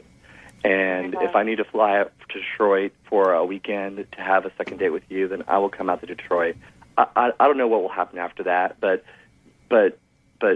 something has to happen. So, if whatever I need to do, I will make it happen because you are amazing, and I want the second date. At the end of these second date updates, Alexandra, since you're not familiar, we always pay for the couple to go out again if they want to go out again. It'd probably bankrupt the radio station to pay for a plane ticket because we don't have a lot of money here. We could buy dinner in Detroit. Come on. Well, I was saying dinner. Yeah, plane ticket I said we can't do. Oh, okay. If he can get himself out there, we'll pay for dinner. And in Detroit, with your economy, it's probably like $5 anyway, right? So it's like living in a developing country. Oh, that's so mean. but we'll pay for dinner for you guys if he can come out there. Would you be interested if he flies out there to go out with him? Yeah, definitely. Oh, that's so cute. We have to get an update of how the second date goes on this one. Oh, definitely. I think something could come of this. Yeah. I really do. I'm not a love at first sight girl, but I'm an incredibly amazing attraction at first sight that can turn very easily into love type of girl. I now understand why romantic comedies do so well. Because people buy into them completely. But maybe every once in a while a romantic comedy is actually based on real life. It has to come from somewhere. It's not a romantic documentary. All right. Hey, well, congratulations, you guys. Alexandra, now that you know that Trevor is going to come there, you guys have to sort it out and get back to us and let us know what happened after your date, okay? Okay. Oh, my God, I'm excited. I love love. Yeah, me too. We just replayed one of the most popular second date updates that we've done to date. Alexandra and Trevor. Trevor fell in love with her at first sight. She was out here on vacation from Detroit. They had made plans for Trevor to go to Detroit and spend time together and see if the movie love that Trevor thought he felt was a real thing. Well, Trevor emailed us and said that he went to visit her just about 2 weeks ago. Really? Trevor, what's up, man? Hey, what's going on? How you doing? I'm doing great. How are you guys? Like Good. great, or like in love, great? Come on, Trevor. So you went to Detroit. You stayed for the weekend? Yeah, I got my own hotel and Good man. stayed Friday through Sunday. We had dinner on the show Friday night, and she took me out to the Motown Museum, and I hung out with a bunch of her friends who were really great. Trevor, were you nervous going out there? I was a little nervous because, that date was so crazy. Leading up to it, I kept thinking, what if it was just like this crazy dream I had? And, I get out there and it's a disaster. Let me just recap real quick. Trevor spotted Alexandra across the courtyard at the Space Needle. The heavens parted, birds started singing, and he fell madly in love. Pretty Right, much it was Trevor? like hearing her laugh from across the room, and she was so beautiful. And you guys went to lunch right there, and then you ended up spending all day together. And jumping on a park bench to declare your love. Yeah. Carving your initials in a tree. Well, trying to anyway. Trying to, yeah. I'm glad that you actually went through with your promise and went to Detroit to see her. What'd you guys talk about? Well, what's real nice about it is that it wasn't quite the overwhelming, this is too good to be true kind of feeling that I had on that date here in Seattle. But, the connection was still pretty great. And I just had a great time with her, and I had a great time with her friends, and, Detroit was great. You're the first person to ever say that, I think. That Detroit was great. Hey, Trevor, I'm wondering, did you guys talk a lot over the phone, maybe FaceTime, Skype, leading up to this? Because it had been 2 months in between. I did. We texted, a bit and sent emails and talked every so often. And so, we spent a little time just kind of internet dating, I guess. Did you feel let down that it wasn't the same type of magic when you saw her, or did it make you actually feel better about a relationship? No, with her? I actually felt better because being in Detroit with her felt real. I mean, where before it was like this ridiculous, romantic comedy or romantic movie that was just, now it feels grounded and feels like something real in the world. We obviously know how Trevor feels about the whole thing. Alexandra's on the phone, too. Alexandra, what'd you think of the whole experience? The whole thing was kind of overwhelming at first, just because so many of my friends knew about it, and then it just sort of grew, and it was really fun to sort of be the center of attention for a while. But it also felt so crazy, it just felt like something that was kind of unreal, and I kept just waiting for the other shoe to drop, I guess you could say. Waiting for it to go bad, you think? Kind of a little bit. Okay. And then, I don't know, it was just my friends were kind of giving him a hard time because I think maybe they were a little bit jealous. Was there a point over the weekend, a moment where you're like, oh my gosh, this could actually work? It's so strange to be talking about this on the radio. I guess for me, there actually was kind of a moment, and it was just when I first saw him, I had that flash of just seeing him being older, and I was there too, and then I was like, you're being crazy. So Are you skeptical at all about the distance, though? If you guys, you're in Detroit, he's here. yeah, I mean, that's an actual problem. Have you had a conversation about that, or even about what your official relationship status is? No. Let's do it right now. Yeah, what do you want it to be? Trevor, ask her to be your girlfriend and tell her to move to Seattle. Whoa, Brooke, a little aggressive am I there. being too much? Yeah, maybe a little bit. Actually, I just want it to happen. Trevor told producer Boy that he has an announcement to make. Trevor? Yeah. Go ahead whenever you're ready. Producer Boy won't tell me what it is, but he told me you have some sort of announcement. All right, so Alexandra, we met in January here in Seattle. I took this wild chance when I saw this beautiful, amazing woman. We had a magical date. As ridiculous as it sounds, it was the most amazing thing I'd ever experienced. And and even though it wasn't some kind of fairy tale experience, the time in Detroit was pretty amazing. And I think what we have is real, and as strong as it is, it doesn't come that often in one's life. And I do feel like it's serendipity, it's fate, it's kismet, and I would love it if you would consider being my wife. Wait, wife? Wife. What? Oh my God. Wow. That's how strongly I feel. I mean, it's beyond. And Trevor, you guys have spent a weekend together. Oh my God, let her respond. I don't know. Yeah, Alexander, you just said that, in the moments that we had together, that you flash forward to the future and saw us older together. I mean, that shows us something that we are meant to be. Please marry me. I think I'm like in a little bit of shock. I think a lot of people are. Yeah. Oh my gosh. I'm freaking out over here. I've never felt this way before about anyone. I love you. Marry me. Yes. What? Yes. Did you say yes? Yes. I can't stop thinking about you, and I saw us together, and I feel like the moment was even bigger than that, but I was a little too embarrassed to say it. Wow. And I want to be your wife. Oh, And I knew it as soon as I saw you in Detroit. I couldn't. I felt too scared to be able to tell you that. Yes. I feel like I have a front row ticket to a romantic drama comedy. This is awesome. You have so much to figure out. Oh my God. One of you has to move. One of us just have to move, but you know what? We've got plenty of time, and, as they say in the movies, love conquers all. So. Wow. Oh my God. I'm really excited for you, Alexandra, because that means most likely you'll be moving to Seattle and will escape Detroit. Good for you. So I think that's what is going to happen. Well, Trevor, maybe we should talk off the radio. Absolutely. I feel like I had to finish this on the radio, though, because it all started there. Did that just happen? Can we come to your wedding? Absolutely. You guys are responsible. Okay, that means don't blame us later either, okay? I plan on getting very drunk at your wedding. I'll let you guys both know that. Okay. All right, congratulations. All right, thank you. You're engaged! Seattle's biggest morning show Is bringing you Moving 92.5. Brooke and Jubal's second date update. I don't even think the guy that's on the phone to do a second date update today should even want to get a hold of this girl that he wants us to call. Why? Well, his email said that she turned down free pizza. And anybody who turns down free pizza, in my opinion, is a communist. Whoa! That's right. Not even worth your time at all. Daryl, are you sure you still want to call this girl? Yeah, I'm All right. still sure. You realize she turned down delicious pizza, right? I do realize that. Sounds like you want to kick her out of the country as Damn well. it, Daryl, I hate her so much. Tell us her name, first of all. What is her name? Monica. And how did you meet Monica?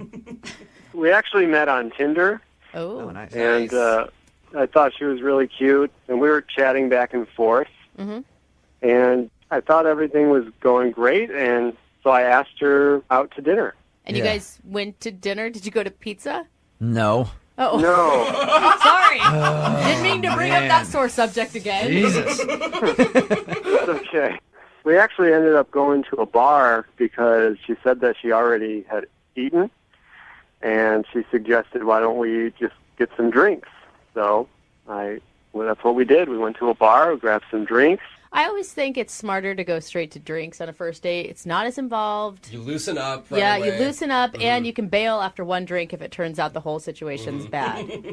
Yeah, that's true. The only issue was that I hadn't eaten anything. So you got super hammered? Oh no. But it was going so well, though. We were telling stories, but then I realized I was getting really tipsy, and I kind of got a little drunk, and I have no idea how I was coming off. So I'm thinking I got to get some food in me. So I suggested, well, why don't we come back to my place? We can just get a pizza and hang out some more there. And that's what she dropped the hammer on you, huh? right, yeah. She said no. Turn down free pizza at your place. I am so fired up about this, Daryl. Do you think that she turned down the offer for free pizza because it was at your place? Yeah. And you didn't say, let's go to a place where they have pizza at a restaurant? Well, that's the thing. I don't know. I'm hoping she didn't get the wrong message, but I mean, she helped me flag down a cab. Well, that was nice. Were you that drunk? Well, I couldn't drive. Yeah, but for her to help you flag down a cab, Sounds like you were falling down and she had to drag you out there and like help you get in a car. Well, no, not exactly. I was conscious, but I just. Were you able to walk straight, Daryl? I think so. If we were to ask your friends, would they say you have like a really bad history with drunk behavior? Do you get ridiculous? Do you take your pants off in public like Jubal? No, nothing like that. I had no food in me at all. How much of the date do you remember?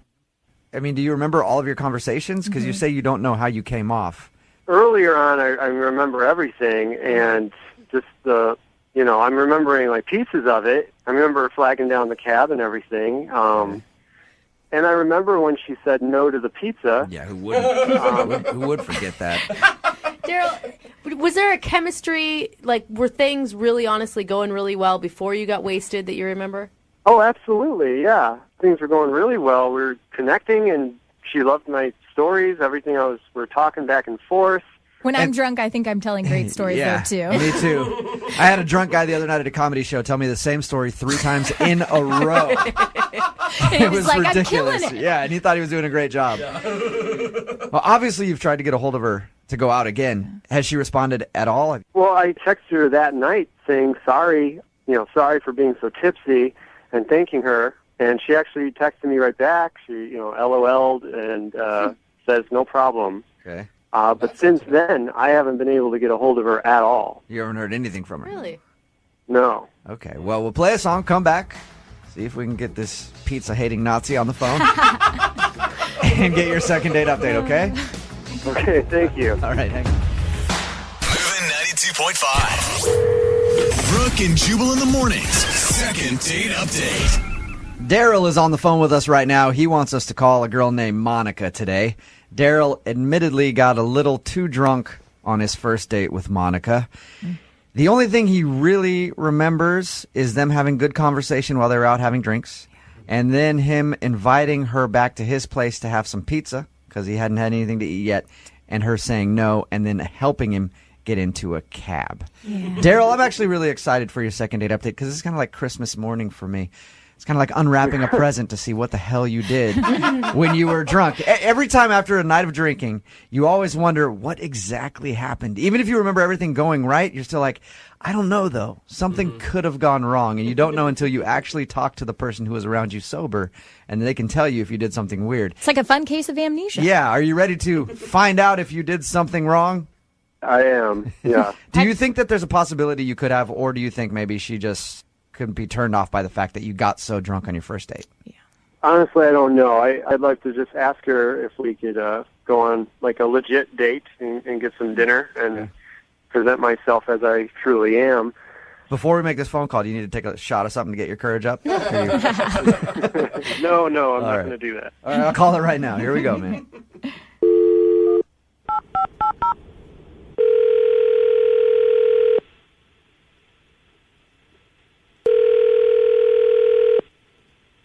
Hello. Hi, can I speak to Monica, please? Speaking. Monica, how are you? This is Jubal from Brooke and Jubal in the morning. I'm sorry, who is this?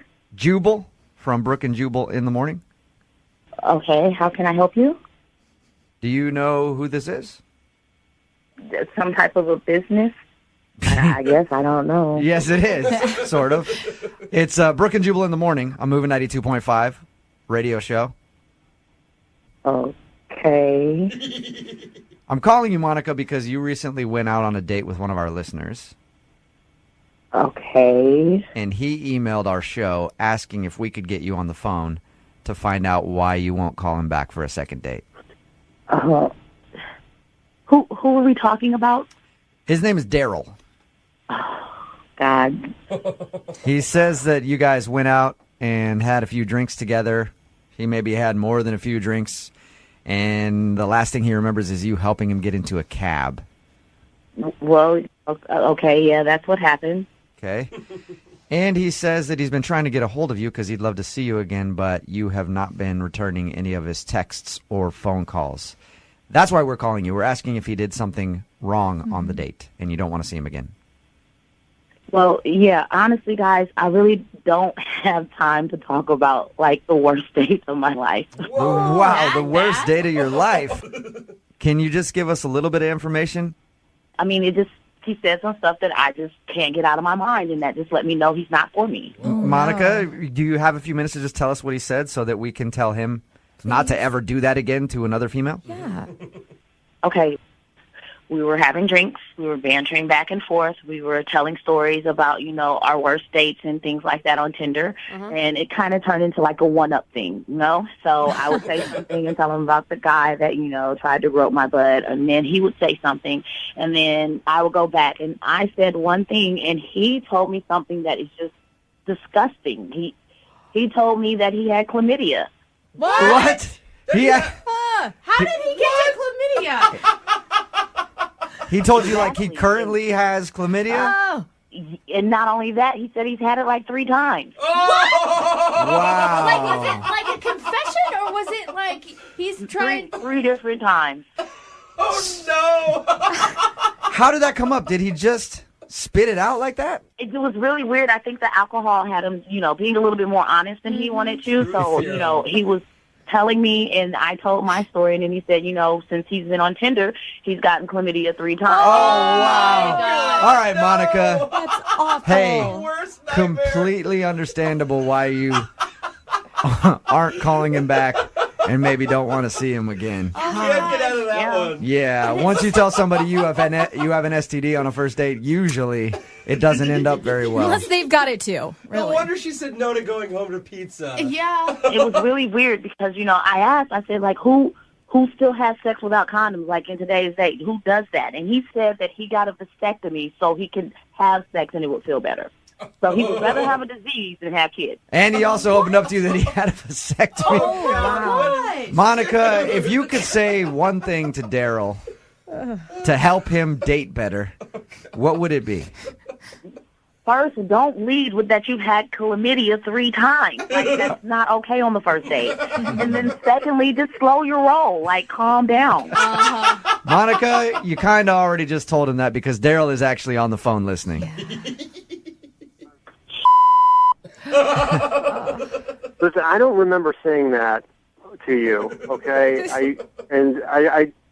I just want to move forward with this, and whatever happens in our past is in the past.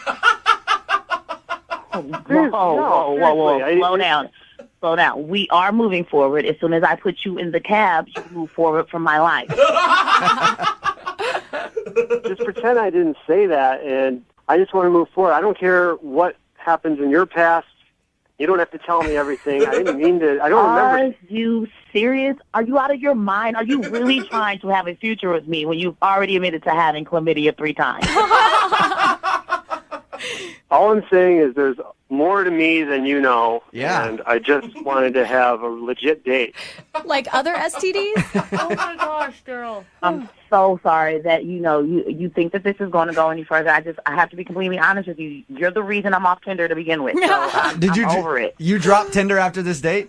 I'm completely done with it. Like, he was the icing on the cake, the cherry on top. He was like the stamp that closed everything up for me. Daryl, why would you be so open about that? I had an empty stomach. That's not an excuse, Daryl. Stomach. Yeah, that stomach is ruining your life, man. It's making you get drunk on first dates. It's making you get chlamydia, all kinds of stuff. Monica, would you like to go out on a second date with Daryl? We will pay for I it. think that I am very secure in my answer and saying hell no. Yeah. All right. Daryl, there you go, man. That's your answer. I'm sorry. No second date for you. Yeah, all right. Daryl, you okay? Yeah, I'm fine. Well, I mean, I know you're not technically okay, but I mean, mentally, are you all right? Oh. Yeah, I'll survive. Are you gonna? Thanks, guys. I mean, you realize that telling somebody that you have an STD on a first date could be a turnoff, right? Yeah. You sound kind of shocked still. I realize that, but at least I don't have herpes. Good point. You got something that can go away with some penicillin or whatever. You know what? I think we can all say that today. Yeah. At least we don't have herpes. It's all about perspective. Brooke and Jubal in the morning. Baby, I'm playing on you tonight. Hunt you down, eat you alive.